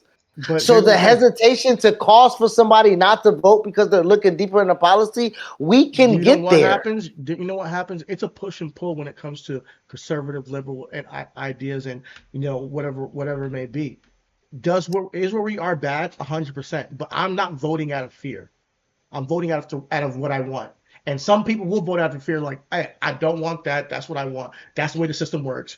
Suck it up and vote for it. And if that's your argument, if that's how you lived your life, more power to you. Vote for Kamala. No, that's how I Vote live for this Hillary. cycle. No, that's how I live this cycle. This cycle. This is not, okay, you But on this no, cycle. Not you personally, but anybody. no, but who I vote mean, for- but I do identify that. I'm saying I do. I'm not trying to take that personally, but I'm saying I identify with that. Yeah. No, that's not how I would want to live. But bro, But in when I this have cycle no other specifically, yeah. option in this cycle, yes, I do have to suck it up because we don't have. If she loses, bro. If she gets looked at as less than, if she doesn't have all of the support needed, if she doesn't have all the endorsements, I know it looks bad. I know we didn't have a race. I know we didn't have another candidacy. I know all of that looks a certain type of way. But this is not a Kamala Harris problem. This is a Democratic Party problem because they didn't have another fucking person or plan ahead. So I can't blame or fault Kamala or even take away this from her. Let the bitch become first president and we'll figure it out after the next 4 years. We'll take her out and we'll wipe the slate clean. But what we won't do is have 4 more years of fucking Trump. But I do think that these 4 more years of Trump is enough to to piss people off, enough that hopefully we get somebody that's more progressive, because that's the only way they're going to win. And that's the thing. I do think that what we're talking about, that comfortability, people don't pray when they're comfortable, when they're fed, and all that stuff. If Kamala's comfortable, if you're with Kamala, who's to say that people come out and vote next time we don't get something worse than Trump? Hold on, but let me ask you this analogy. There's a possibility that we take the House now. There's at least a possibility that we can have this. But how many people have been slaughtered? How many people have how many You things can't have to put be that on the splashed? electorate. Hold on. It's their Since job to get the vote. he's So it is partially Kamala's fault too. I'm not going to just blame just her, but the Democratic oh Party includes her. She was vice president. This is not like going on without her consent and how things are moving. And I get it. You guys shouldn't have kept Joe Biden and wheeled him out there for the first debate. That's on all y'all. When Kamala Harris is an own person who could, I know she has loyalty to the president, but she could have been like, hey guys, I do think it's time to, you know, get somebody else in here for this campaign and maybe do a primary. She has a voice, but I get it. Corporate Democrats and the incumbency, it's taboo to even talk about this. It's taboo to even talk out against or and have not your own even opinion. taboo. She might not even get the. She'll say, "This is this analogy we can talk about at a black person at a job. Hey man, I think we need to do this. You know what? That's a good idea, and not be promoted in that world. Like, give the idea, lay the groundwork. Like, if she goes against the grain and says what you say, and I know what you're saying, like that's her having balls. That will make her essentially Yo, someone free that somebody not can get being so behind. pro-Israel. Not being so pro-Israel would have gotten her. She was heavily leaning towards the conservative base to get votes from them. Heavily. But not being so pro-Israel and being, hey, let's free Palestine. No more wars. She would have gotten votes on both sides, bro. And that's the crazy part. She would have been seen as somebody who believes in something that other than the status quo. People did not trust Joe Biden after COVID. People did not trust the whole regime because of the vaccine. People did not trust the whole, the super woke stuff with the trans rights and all that stuff. And I'm not saying that I'm for trans rights 100%, but that became the whole narrative her entire campaign when trans people are 1% of the populace. And if you are letting that be the narrative for your whole campaign, that's a failure on you and your campaign, not the people who choose to sit out, not the black men who voted for Trump, even not the black men who voted for you and now they're getting blamed for it. That kind of thing. You gotta inspire people, man. We talked about it in our previous episode that we did not air. Not everybody that voted for Trump did that because they love this nigga. They did that because they thought it could be better for them economically. They did it for a bunch of different reasons. Now, granted, they deserve to be called out. I am not one of them dudes. But at the same time, like you said, it takes repeated steps in the right direction. The Democratic Party needs to have repeated steps in the right direction to get trust from the people, and they are failing, bro. They have been failing, and now they think that the Republican Party, that they're shit in the bed right now with the regime, that they're just gonna throw any corporate guy out there shill that has take APAC money, and it's not gonna fly.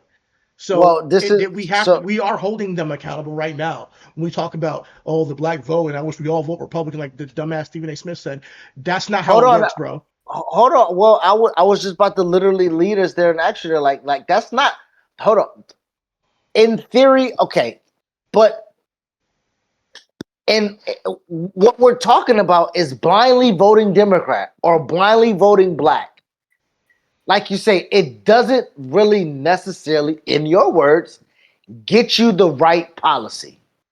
Now, to your point, neither does voting Republican, but what he was saying is that if you vote Republican, it then now, like you said, forces a Democrat, black, white, orange, blue, to come out with policies to bring you back, He's an to idiot. draw you back. I hear you, but He's okay, an so idiot. what? Listen, Okay, so if what you works? vote Republican, that tells the Democrats that you like the Republican policies, and then they're gonna lean more towards the right.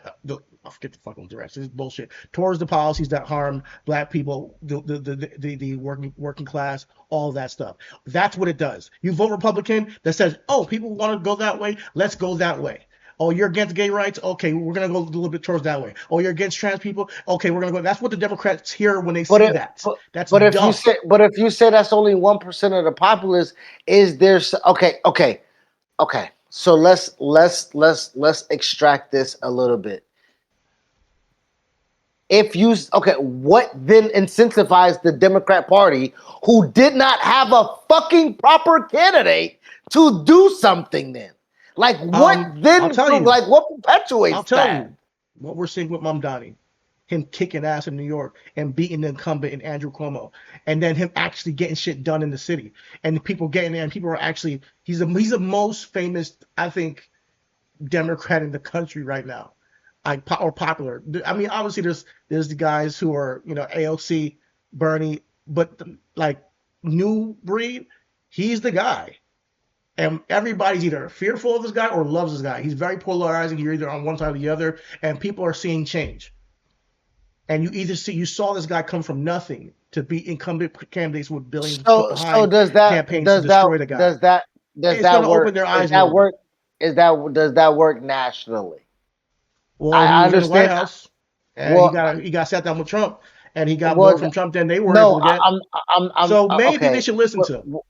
What I'm saying is New York is a melting pot. We know what that state is. What I'm asking you is, does that ideology happen in fucking Idaho? Does it travel No, to I get what you're saying. Nebraska? Does it go to fucking Wyoming? Does We'll it find happen in out. Utah? Like We'll that's what find I'm out. And trying I to don't think say. that happens over. I don't think it happens everywhere. No, I think that they're all types of people that are afraid of socialism, afraid of that. But I do think it's a moving the needle. There are people that in Jersey might vote for Mamdani now. The people that in Delaware might vote for Mamdani now. People in Maine, people in Baltimore, and that spreads from there. There are people in Florida that who are not getting misinformation, might be like, oh, let's go for a more progressive candidate. More, listen. The gas prices are shit. I'm getting low wages. Groceries prices are super high. I don't think I can vote Republican this time. And they might see somebody like a James Talarico in Texas and say, wow, I'm thinking about it, and which Texas, definitely is a red state. So it's a thing where, yeah, I it do can. believe I do believe words kind of do scare people when you call yourself or name yourself a progressive or something like that. Like it for the it shouldn't be a bad word, but it like we said, woke. You know what I mean? Like things like that, like other, like a simple word, my nigga, like has Mhm. been It's, transformed. it's, it's You people are know, simple, man. People are taught to hate things that are good for them. People are taught to demonize the word. They don't even know what socialism is half of the time, and they'll demonize it. And he's a democratic socialist, which is not the same exact thing as just, you know, the state taking the means of production and complete like that. It's not the same thing. But this is the type of stuff that when I hear Killer Mike talk, I I fuck with. I respect it because he sees the larger scope of not just being an American, not just being a black man, but being on the right side of history when it comes to many topics across the globe, and fighting for something that moves us in the right direction for the middle class, for the working class. He hasn't forgot us because he's a celebrity, and that's why I support him. And to attack him is ridiculous to me, and that's why it bothers me so much. I don't agree. Like I say, I don't agree with everything Killer Mike says, but the guy has a moral compass. The guy has things he fights for and tries to abide by what policies wise, and a way of looking at life that I can say, you know what, I may not agree, but I respect that you're consistent. And a lot of people just say, I didn't get my candidate Kamala, so I'm mad at everybody, and I don't fuck with that shit. Respectfully. well, I do believe that people could and should have a right to feel the way that they do because their candidate didn't get in, especially if they knew their candidate was better than what we have. So you get to You attack know, any random black guy who said they should criticize the person, who and no, I mean criticize any random black guy. Like I'm not about to be no fucking black guy, rich guy, black guy apologist. The nigga had blue flame throwing fucking money that I don't fucking have, nigga. Like I'm not about to be no fucking no, fool I'm not. It's not from Killer apologizing. Mike. It's like, is You know what this I'm the saying? right way Like to go about things? Is to criticize I mean somebody, I mean the say, crit. oh, Yes, nigga, all right, put fuck your it, shit out fuck there, it, cause fuck it. no, All no, right, no, no, Chidi. I To my bet. point, Yes, nigga. So you can shut niggas up. Come out there and put because we can't go and take pictures of the fucking voting when we go in there. It's illegal. But come out there and fucking say what you did, nigga. Ain't no accusations what the fuck you said if you come out there and say it, motherfucker. Come out there and shut us the fuck up. Come out there and shut us the fuck up, nigga. I'll shut the fuck up, nigga. Shut me up, nigga. Shut me up. You voted. Show me what you did. Show me how you do it. Show me how to organize. Show me how to plot. Show me how to plan. Show me what the fuck you did so I can see it. Because again, if I see you just motherfucker wearing the fucking gold chain medallion and your Emmy, your Grammy and shit like that, I'm saying like show us what it is that you do. Keep that energy for niggas like Stephen A. Smith and them grifters that you be giving them the benefit of the doubt. That's all I'm trying to say. The benefit, the thing about Stephen A. Smith is that, to my point, if Stephen A. Smith has said it, he has flat out there was no doubt. He said it.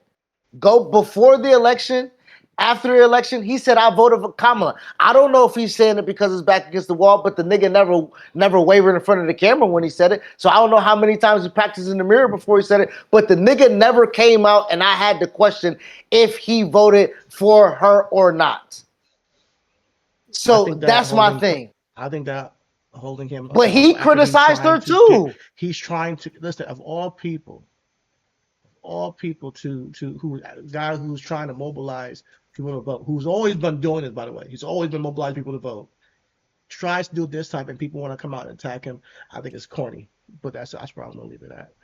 What's next? I hear you can say that, but that's the same thing about a nigga that's being celebrated by HBCUs and CIAA and got a fucking honorary degree from his HBCU that he went to when we say that he's a sellout. Like, it's hard. It's like I can do it both ways. Like, Stephen A. can present a certain type of way to get his money, but in the background, he really doing some shit that's impactful, just like Killer Mike. So we can have it both ways and do the motherfucking handshake and move to the next topic. But I ain't never not said that Stephen A. wasn't a coon. I say he do coon shit. I say he do coon shit. And I say the motherfucker, I say he do cool shit, but when I do say about the benefit of the doubt is that he said it in an interview with Cam Newton. Nobody ever questioned my blackness till I got my fucking money. Nobody questioned what I was doing. I was yelling and screaming and doing all this shit when I was on ESPN. Okay, so you can, because I don't question blackness. I question why you do the things you do and why you call out black people the way you do. Well, so that's that. So that's the. You can say you do things. But that's the thing. But that's the thing about the. But that's the thing about Killer Mike. We're not necessarily mad because he didn't vote for a black woman. We're not necessarily. We just saying that when you criticize a black woman, like we talked about with Stephen A., because he criticized Jasmine Crockett. He's criticized fucking Kamala Harris about the same things that you're talking about policies and not just going along with the get along and voting for because she's black. We already went over this. But Jasmine Crockett was about policy. Go ahead. Okay. My point exactly. So what was it about? He was telling her how to speak. Bro, but yeah. Hold on. Niggas ain't see this shit. We did this. We ain't do this in front of no motherfucking audience. When nigga run it back, motherfucker. But what I'm saying is that what I'm saying is that the same things that we niggas are criticizing Killer Mike for is the same things that they criticize Stephen A. Smith for. There are the same things. Whether you see it via the prism of, again, there is a POV that you have. Criticize Kamala, and then maybe or maybe not didn't vote for her. So was you mad at that he criticized Jasmine Crockett? Meanwhile, if it's based on policy, I'm cool. I've criticized Jasmine Crockett. You know, like I'm not opposed. Like I said, you can criticize a million black women. I don't care if it's not about some anti-black shit, and if it's about policy, it's not about them being black, bro. I said this before. It's not about being black. It's about either hey, listen, this is what I want as a voter. This is what I would want, and you get to do whatever you want with your vote. You can tear that shit up, you can vote for freaking Kermit the Frog. That's your choice. That is your fucking choice. We did. We had niggas voting for Harambe. Exactly. We did. So I don't like people criticizing people for their vote when it's on the candidate. It's the same thing where people are like, oh, the reason why I can't get a job is because of these Mexicans. Why are you looking at them when they're not the ones that are responsible for them getting a job? What about the people who are hiring them? What about, the circumstances that require that there's no jobs, available? Why can't everybody have a job? Why can't I have a well-paying job? Look at the people on top. Yes, it's Kamala's fault. Yes, it's the Democratic Party's fault. And don't sit here and blame somebody and say, hey, you know what, let's get out and vote for the candidate, for your candidate. Yeah, higher voter turnout is good for this country. Everybody should get a say. And this is your freedom of speech in practice. This is democracy in practice. I hate the ignorance of fighting that. That's not the Hold same on, thing Chidi. as Stephen A. Smith. Nobody's fight. Okay, nobody's fight. So when we heard about Project 2025, was that not something that Kamala Harris was campaigning on? Yes or no? Yeah, it was. Okay. Are we living in Project 2025? Yes or no? Yes. Okay. So what the fuck are we talking about? What that is a campaign based on fear. That's what we're talking about, rather than a campaign based on, moving the goalposts forward of where we're going next in this country, what I can do for you guys. And you can't. Look at the commercials. Go back and find them on YouTube, bro. It's all about anti-Trump, anti-Trump, anti-Trump. Nigga, that was not gonna work. We already saw the people storm the Capitol. Then he almost got shot, and he got sympathy votes. Bro, listen. Okay. That shit was not gonna work. He shouldn't have been the candidate to begin with. Isn't that what Stephen A. Smith said about Jasmine Crockett about why you always focus on Trump? Was that not the same thing that he said about Jasmine Crockett and we criticized not it? about her Yes, it focusing on Trump. was. No, it wasn't. No, it was how she was combating the things, how she was criticizing the president. He's already in power. Like that's not even close to the same thing. You need to offer people something when you're going against this guy other than he's fearful. What Jasmine Crockett represents is an anti-Trump movement within the same regime of power. Somebody who's willing to fight for the people. And he just didn't like the way she was talking about the guy. He wants her to talk for more respect for Trump. That is not what I'm saying that Kamala should have done. I'm saying Kamala should have offered something to the people, and made that the statement of her campaign, the narrative of her campaign. Because right now, you can't even sit here and say, you know what, Kamala said she was going to give us this. You can't, because you don't know. All you know is it was anti-Trump. Okay, so that's what I'm trying to get. We can agree to disagree. When you say the highlight buzzword of narrative, the narrative of Jasmine Crockett, and you want to talk about go back and look at commercials, she has one of those. That's what I'm saying. The narrative was the reason why she got the rise to fame and the popularity and all the memes and in our algorithm is because the narrative was everything that she said was against and anti-Trump. Now I hear she's doing within this. Okay. And she lost the black.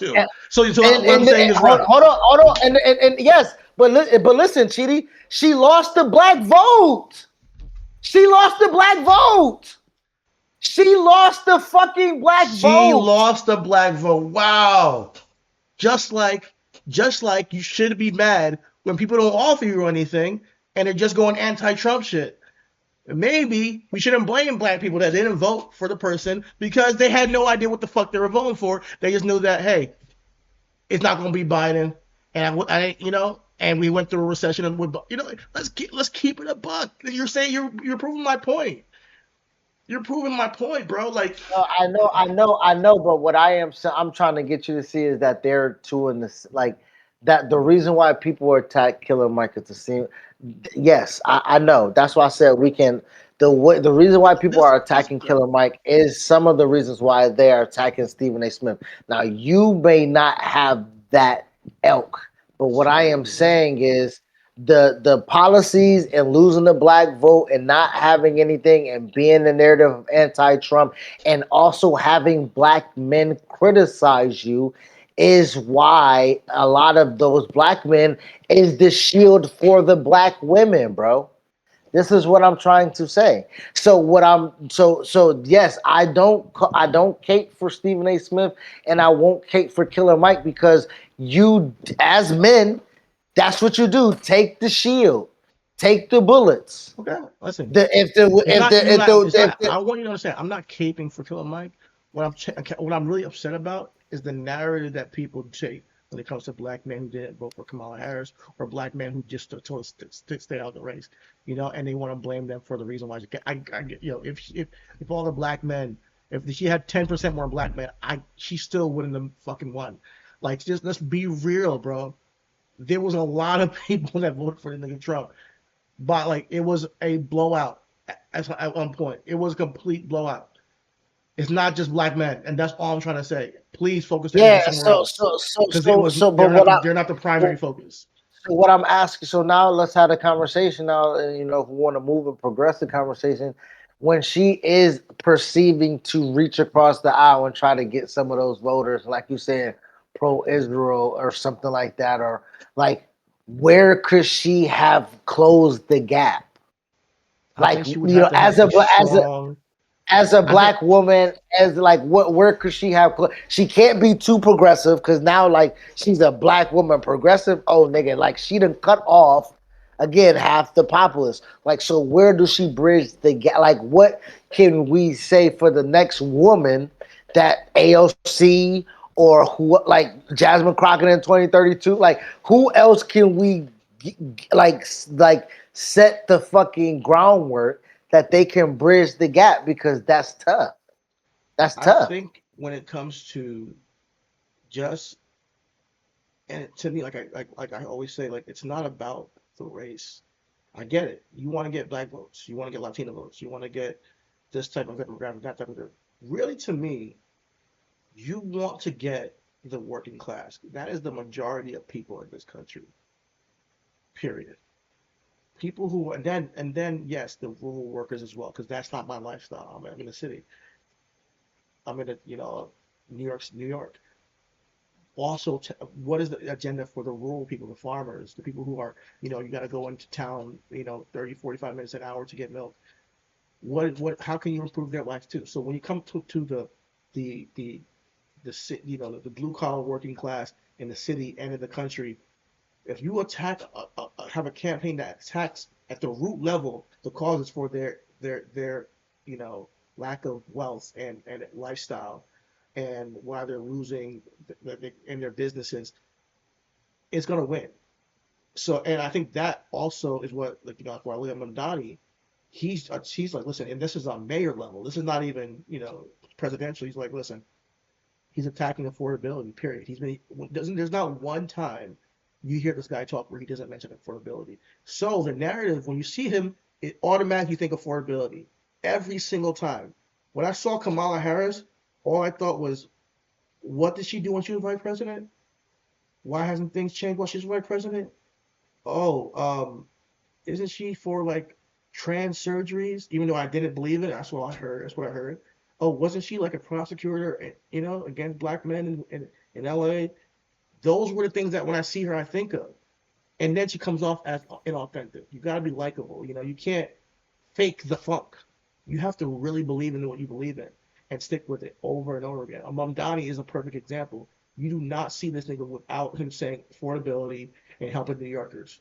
They asked all the candidates on stage. It's one of the most powerful moments in his in the primary, where they asked everybody about, when you become mayor, will you go to Israel?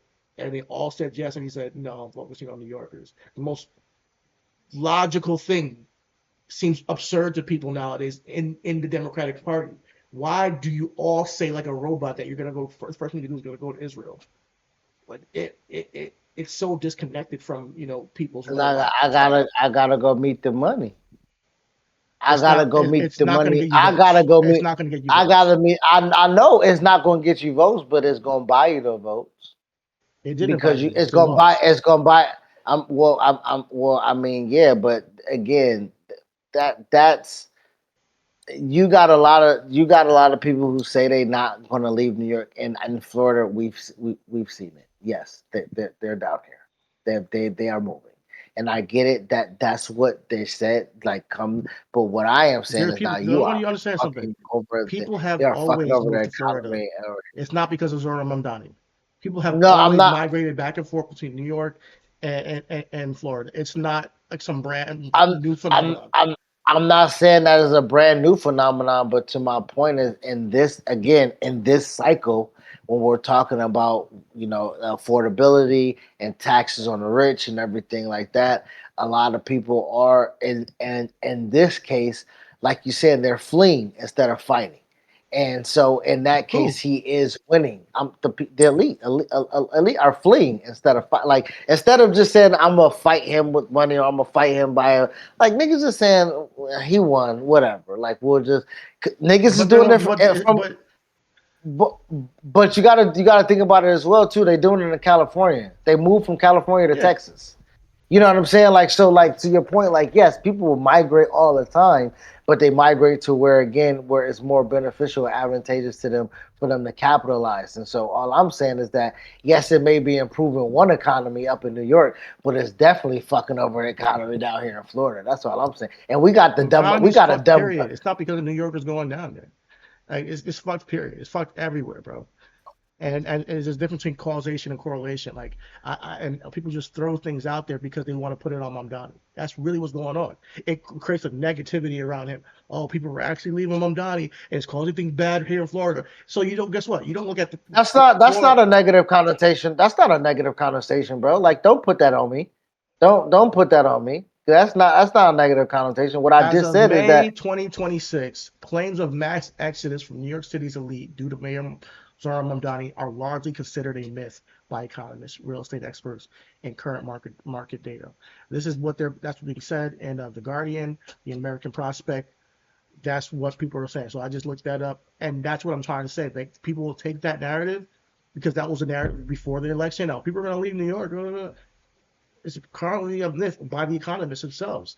So I don't know if it's true, and I want to just point that out because I think it is to stir up some kind of fear and about now it's affecting Florida, and I don't like that personally. there's no fear. What I'm saying is that the money comes down here and doesn't fucking matriculate down to the bottom. Is all I'm saying is And that that's when DeSantis's we fault, have right? Which is yes, that's the yeah, exactly what I'm saying. Like niggas are yeah. coming down here to something more favorable. Like exactly. Like Mhm. that's my whole point is that when it wins for someone Mhm. when it wins for New York is fine. Like I'm not saying like when you're saying like but that's exactly what I'm asking. Will it translate for someone on a national level who's going to run as a campaign on what you're talking about? Affordability, majority of what we're talking about here is can you pierce through somebody with connectivity? Mondani is a New Yorker. He connects to New York. He lived through this. He knows what this is. No, He wants to make can I the say something life real quick? of New Yorkers better. Can I say something? Because I think that you're leaning that way too. I'm hearing a lot of okay, it may work in New York, but not over here. And I think that's what now the conversation is. Now that he's making things happen. It's like, oh I yeah, asked but that. that's I asked you that. did, you did, you did. I said, will it work? And and Will it work and across America? here's the thing. I don't know, but you have to have something and be tapped in with Floridians. You got to be tapped in with people in Utah, Colorado, whatever it may be. You got to be tapped in for what your constituents needs from the working and poor's. What do they need to improve life? It's not an immigration policy typically. It's usually something that's like, man, we have this service that helps people get off of fentanyl, helps the people that gets off of opioid addiction. We have this service to help people with childcare. The service helps people get people out of homelessness. These are But the things that you have to but see, push for these communities. And I don't blame Mondani or New Yorkers. What I am saying is that nigga, we dumb. We are dumb as a fucking by state, by society, by race, by class, as a country. We are dumb. So to your point, when you're just literally saying these things about fentanyl, immigration bill, stuff like that, here in Florida, hey, the reason why we have fentanyl is the immigrants. So what I'm saying is like the shit that you saying that's working there, I know for sure here we gonna have to get a new voice. But how do you tackle the fentanyl issue? Is it by kicking out immigrants? And no, it's by saying, all right, how do we serve the people who are on this, and how do we limit this? Where is it coming in from? Diagnosing exactly where it's coming from and stopping it at the border. But it doesn't mean kicking out anybody that looks brown. No, but I'm gonna be honest though. Like I'm gonna be honest though. The opioid shit didn't fucking start getting no changes until it started hitting the white people. Like if we want to like you know what I'm saying? Like I lived in Buffalo, bro, Erie County. Like let's talk about Batavia, we upstate New York, Batavia, Geneva, Genesee, Buffalo, Rochester. We talking about all across there, nigga. Nothing but it, bro. I worked across the street from a live methadone clinic, and niggas used to coming to my place of work to get their coffee and free donuts and nod out because we was a veteran. This is what I saw my vets go through. Like, so it did not move a needle until the needle started moving into different neighborhoods. Yeah. Realistically. And that when you unfortunate because that's the story of America. Like they say when America gets a cold, black people and the poor get a freaking pneumonia, and so it hits us first, boom, and then and then people start to wake up with my niece, my nephew, my daughter is now addicted, my son is addicted. Oh, his friend is too. We have an issue now in opioids and addiction, and it's happened all over the country. But I do think that rehabilitation is not about. I think there's two ways. There's two prongs. It's about limiting the access to it and also serving, not just kicking out. Oh, it's blaming the brown people and immigrants and saying it's their fault, and that's it. How do you serve the people who are already addicted, and what programs can you put into place to help these people? What do they need? Do you need to make a whole new methadone clinic or a rehabilitation center that is low cost, or you can use your Medicare to get access, or Medicaid. But you gotta have a lot. But this goes back to my sports analogy, bro. You gotta have a owner, GM, president of football, basketball operations, coach, to all be star player, to all be in lockstep of what the plan is. So what I'm saying is, Mondani has a governor. He has the majority of the House and the Senate. He has a lot of things lined up, and he has his constituents. So he has he has his players. He got his players behind him. He got a governor behind him. He has the state behind him. So he's moving in the right direction. And that organization, if we're talking about the NFL, that particular organization is ran well. That is a ran well organization. What I'm saying is sometimes you're the Jets. I knew where it was going. Or the Cowboys. Crazy ass. You just Jerry be like, DeSantis. Can we get a normal GM? Can our GM can we get somebody not on cocaine? Can we get a coach that's not on cocaine? Like, bro, Adam Gase came to that press conference on. He must have found. Oh, I had some Miami left in my pocket.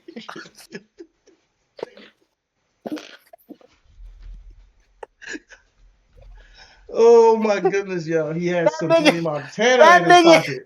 That nigga came off that Woody Johnson plane. He was like, South Beach. He went to that press conference. Was like, yeah, we're gonna have a great. We're getting late, bro. Let's move on to the next topic. I know you said you had a secret video, but you're right. We need a good organization, and I think that we hopefully can that through organization, like we've been talking about, we can get that more often. But you gotta be in tune. You gotta pay attention, guys, to who's your coach, who's your offensive coordinator, who's your defensive coordinator, who are these people in your city, states, council, county, whatever, that are running these things, so that you guys can make the best plays. So we're gonna go ahead And we're gonna go ahead and that was this is a pretty heavy show, and we're probably still gonna end on something heavy, but it's gonna be celebratory. But it's gonna tap into the heavy. But if you go ahead and this is what I have for you when to kind of to break up the monotony and the levity of the show. Here we go.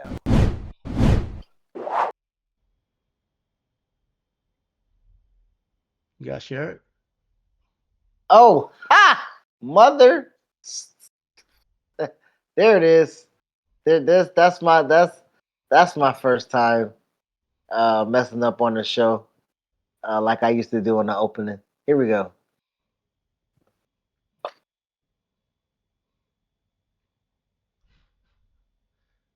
I can't hear it, man. Oh, now I hear it.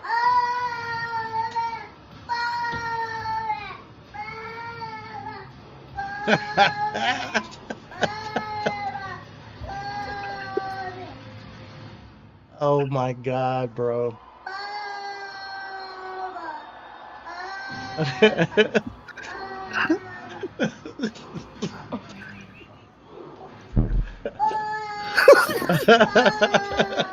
You do the freaking arms. That's amazing, man. Oh boy, Oba's over, yo. This He is it. over, boy. Yo, man. Yo, he is over. He is over, bro. He Wow. is over, bro. He over, man. Oh Man, I was man, shout watching out. shout out to Oba, man.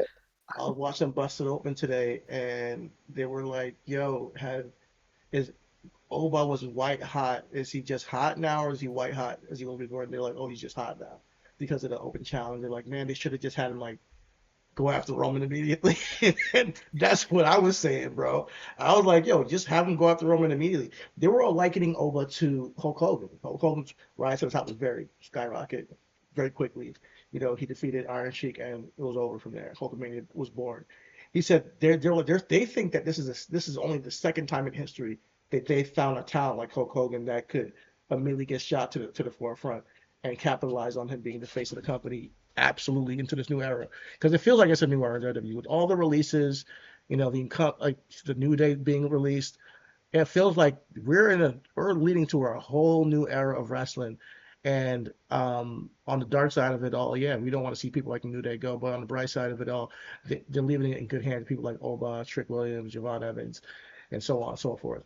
So, Well, but I, Oba, I man, was I would like to pause that before because yes, that was kind of where I wanted to take it and the dilemma of where I am as a fan currently because Obafemi was the litmus test for us to see if they can book uh mainstream uh-huh. superstar main event black singles um character. This doesn't really seem main event, so I'm now reserved, hesitant a little bit now. He I'm still has I'm the steam. They gotta. I don't think you can wait till next WrestleMania. Like no, I, I don't no, but as I'm I think you looking can. at I think where you can. I think you can salvage it though. I don't think it's like I'm not no, giving I up. think it's I usually I would be think the one giving up hope because I don't believe in them no, I supporting think black it's salvageable. wrestlers. I mean, but hearing everybody's commentary because I don't want to be super influenced on it, but Yeah, seeing Jacob Fatu in this um spot against Roman, I can now then envision if we were to take out and input what it can be, what it can feel, what attention it can bring, like what this is. Unfortunately, I do believe that Oba and Roman at a backlash is something that I don't think that they wanted business wise. And this goes back to my now, this is where we are. Now, this is getting back to what I'm saying. as a fan of business, as a fan of wrestling, as a fan of numbers, as a fan of Gotta just take in knowing the too business. much, Yeah. just knowing too much shit, TKO revenue numbers for the executive C-suite has been released, and I don't even want to pull up the numbers. I don't even, because it is astronomical and ridiculous in the grand scheme of what it is that they provide for the company and what it is that they bring to the company and how much money that they make off the company while not doing much and the grand scheme of what the company is. Ari Emanuel, Nick Khan, Dwayne Johnson, big wigs of the company making excess of 15 to 20 million to 30 million and as a salary when you are asking your talent to take 50% pay decreases. That's the reason why you don't have the legendary Xavier Woods and that impeccable and incomparable and can't be replaced of one Kofi Kingston. First ballot Those Hall of are Famer, people Kofi. who, but as a fan of the fucking Cowboys, I had to witness Emmitt Smith break the fucking rushing record as a fucking Arizona Cardinal. You know what I'm saying? Like Yeah. it doesn't make sense sometimes, but when you look at who owns it, what they doing, the greediness behind it, how much can I make and save a penny here and there? Kofi should never even be in a conversation to be at another wrestling company. Ever. He should be Kofi Grandfather thing. Kingston for the rest of his career. His contract is what it is, and let this be his last contract. Don't force the renegotiation because this is what I'm also hearing. Roman is being asked to being brought to the table to renegotiate. And so to the same scuttlebutt of the Busted Open podcast, I was listening to our bro and the coach because they got a fucking podcast and something that they thrown out and something that they Matt bringing Riddle? up to us, huh? Matt Riddle? Vince Russo, Oh. and Jonathan Coachman. Matt Riddle got a podcast with Coach. What? All right. Oh, wait. Okay, I follow. They brought up that this is probably one of two things as they theorize. Roman Reigns is this is a retaliation of Roman Reigns not wanting to restructure, so they fire some of his people, some of his family members, or you fire some of his family members to force the hand of him to They as didn't fire hardball to any family members. negotiate. What you talking about? Yeah, well, Tunga. Roman don't give a fuck about them niggas. I'm sorry. Let's be real. Roman don't care about no freaking Loa, You're right. Tonga Loa and JC Mateo, who Jeff Cobb ain't even freaking Samoan. He's Filipino or something like that. Like, come on. Get it how you live, Tunga. Yeah, and I think Thomas still there, right? Oh, yeah. Let me see. I Yeah. believe So, and he's not even related to Roman. So like, they didn't get none of his cousins. I think that they Coach and Vince distant Russo. cousins, man. Come on, I stop think it, Vince Russo brother. and Coach need to freaking do their research. They're not his cousins. They not distant cousins, bro. Haku The is not Tungans. in the Ottawa, Naya tree. Haku is not. Sorry. Yeah, and it isn't like Tama Tonga adopted. He's not even like really blood. Like, So yeah, now we get into the real. all right, Yeah, listen, I know too much, but like for real, like I don't know. I think that's far fetched. But what I do think is happening is, listen, I think that TKO says, yeah, we're TKO. Like we get money off of these assets, and and we say, oh, we need to make up this amount of that gap to, maintain our wages, maintain the whole purpose of why we do this is to make money in our profits for, our shareholders and whatever. Let's cut from the assets that we own rather than affect the TKO bottom dollar if we can. So they go to the bottom and they say, hey, WWE, here's the edict. By next week, you got to cut $26 million off the budget. Whatever way you find out, do it. This is But you don't production. have to This is though. CEOs. But you Who don't. doesn't But have you to? don't have. But like, bro, I'm telling you right now, like they are the board. Like Who? they answer to themselves. Like Nick and them, Nick, like TKO, like Nick, Nick is not bro, TKO. Nick huh? Khan They is are. WWE. No, he's TKO. They're owned by TKO. They merged together and they're Nick together. Khan is WWE. So he's employed by TKO. Yes, he's employed by TKO.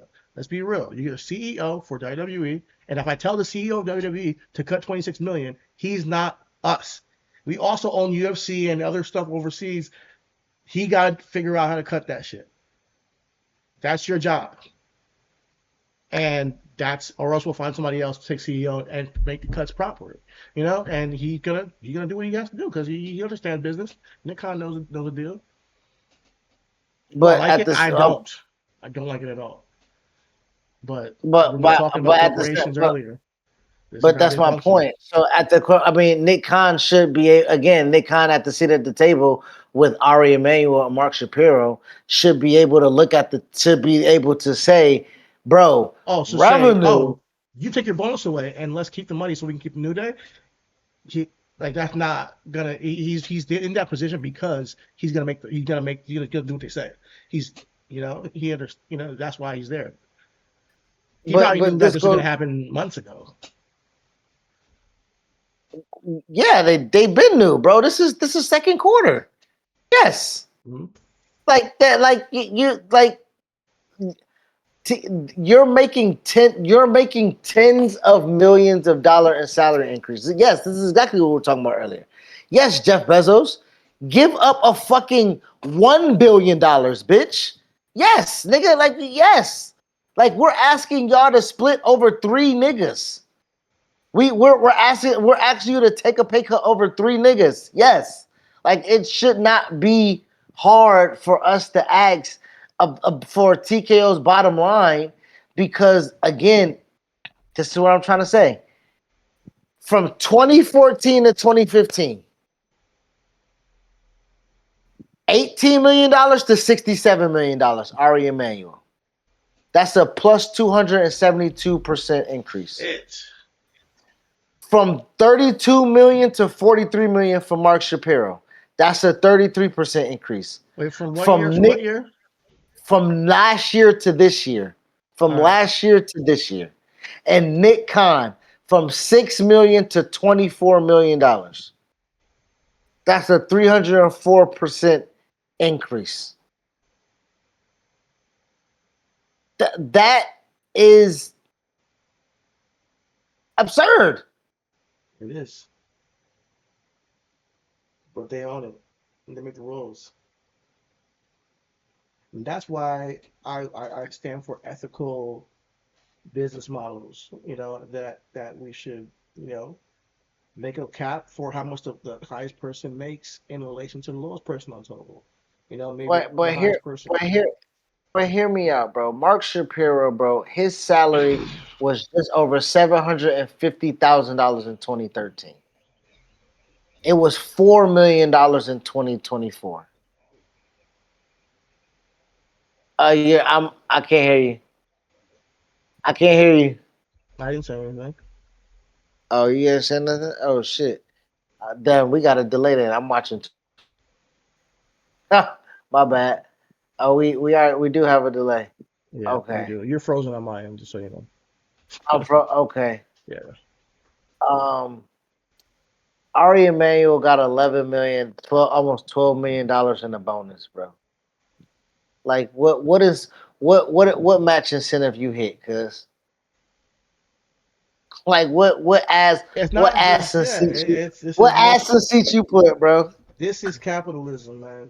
You get in suits, you make deals, and you exploit people who put their bodies on the line for entertainment or for your warehouse or business. And then when we see all the profits, we split it up amongst each other, and then we cut people's jobs so that down the line, so we cut people's jobs so that by the end of this quarter, I maintain the wealth I have.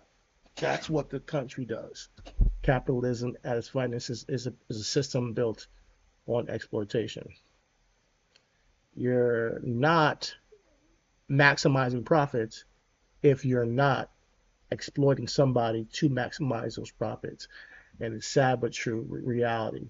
Now, I do want to recognize that in a free market, hopefully it's not a monopoly like the Amazons and Googles. And luckily we have places like AEW, TNA that we can see some of these superstars pop up in and still make some money. I see you, bro. But I do believe that yes, okay. Yeah, I see you, bro. Yeah, y'all Yeah, I didn't was see me. once. I was frozen for about 10 minutes. Now I gotta make sure I do this.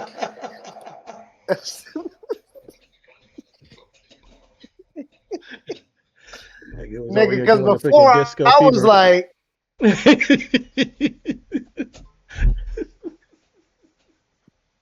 Yeah, I think you were overheating, man. It was showing on my I was, yeah, yeah. yeah. I had But to definitely close yeah. some First and tabs so I could foremost, tell. I mean, last but not least, but shout out to New Day, and thank you for all the times that you guys took a gimmick that fans booed you out of every arena and turned it into one of the greatest things you've ever seen in professional wrestling.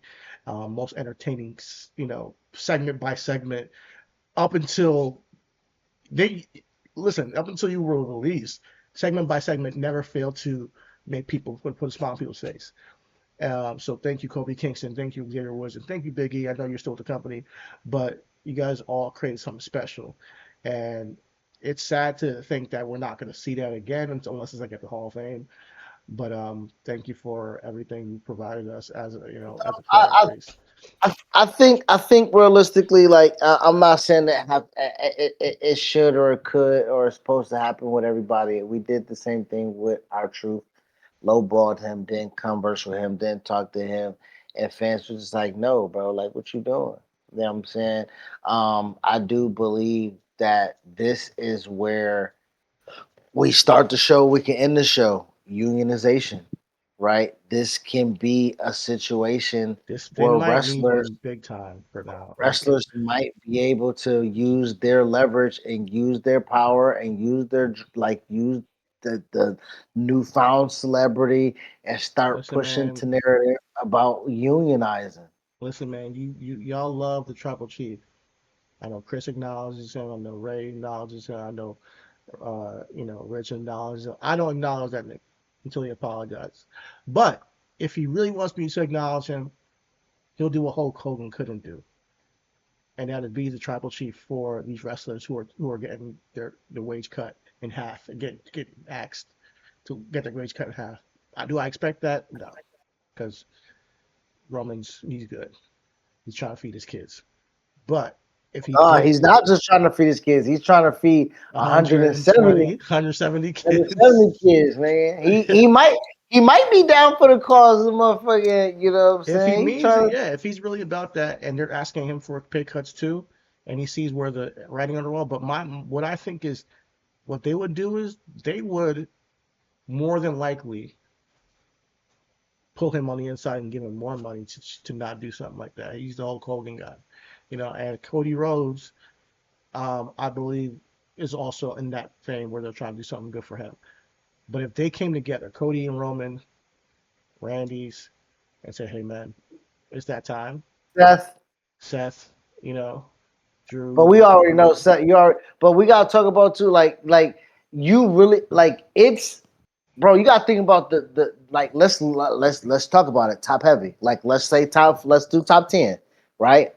We got Rhea, Becky, Seth, Punk, Cody, Randy, Roman, Randy. and then I'll say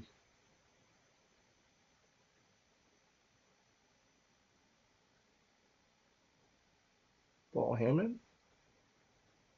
I'm not sure. I mean, is he making money? We talking about money Talking about makers. money makers. I We think talking about money makers Drew, and big money salaries. Drew. Drew. So we got two left.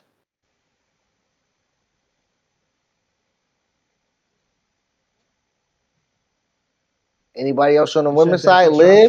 Charlotte. I'll take Liv over Charlotte. I think Liv moves a little bit more and makes a little bit more. I think she might be making more. But you want to give the last two to Liv and Charlotte? Let's go that. Yeah. Okay, Liv and Charlotte, or Liv, Charlotte, and AJ. Let's just make it 11 because AJ AJ Styles. coming through us. Huh? No, no, AJ Lee. She's done. She's done. She's not even involved anymore. She done came in and turned it up. Her contract is over.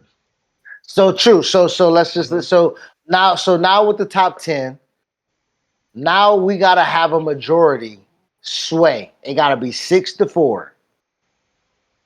You said you already calling Roman. You already calling Cody. You think Rhea? I'm calling Cody, Roman, Rhea. Yeah, I'm calling Rhea. I'm calling. Randy? I'm calling. I've been here for a long time, but I think he just switched over. He all right. might be Jenny. He might be the blue-eyed, white-haired girl that was like, I was MAGA my whole life, but now these black people ain't so bad. Yeah, Randy. Listen, honestly, I'm sending the flyer out to my inner circle first. I think if people backstage know who's for the boys and who's not. I can't say who it is. It might be people that are leaders that we have no clue. It might be, for all we know. I mean, I know Taker. Taker gonna be on the Roman Cody side. That's three heavy hitters that can really shut it down. That shuts it down. Three can shut down the thousands. Sure, it's the weight. You know what I'm saying? And let's not throw in Cena. Now there you go. Let's not throw in Brock. Now I Bro, don't think Cena will do it. that top five crazy. Nigga, Cena, Brock, Roman, Cody, Taker, nigga, Because ain't here's shit the getting thing. done, A cuz. unionized thing, for them to come together, they would have to willingly take less money. That's the problem for the betterment of all wrestlers. And this would then change the entire industry, bro. This will Well, the change thing, WWE, I would say TNA, this though. They can fuck around and overseas. hold on. They can fuck around and do it now. This is what I'm trying to say. They can still get fucked because WWE can open themselves up to CBA collective bargaining, and then we'll fuck around and have a quarterback tier, or we'll have a motherfucking supermax tier, and then we ain't got no middle class either, and then the vet minimums. That's all we got. So we can still end up in a situation where fuck it, you want a union? Top guys get paid. Exactly. It's collectively bargained. Exactly. You know what I'm saying? Mhm. Like, and now you still gotta have the infighting Then how do you between become a the top guy? people by politicking. Oh. We're back to square one. With all that being said, man, maybe there's no hope. After all. What Dr. Cheyenne say? Depression is a lack of hope, nigga. Oh my God, we all depressed on this bitch, bro. Oh, listen, man, we gotta keep the fight. I'm joking, guys. Listen, it's been a great pod. You got anything left to cover? No, man, we had a really good show, man. We really did. Really good I'm pod. glad we I I'm said. glad we went where we went, did what we did, talked how we talked, and shit, we got here before midnight. Yeah, for sure, man. As I always say, all is love. Keep love at first. Keep love first for your fellow neighbors, for yourself, for your family, and for your hope and desires going forward. We got to keep the fight alive. And everything is everything. We will see y'all tomorrow night. Deuces.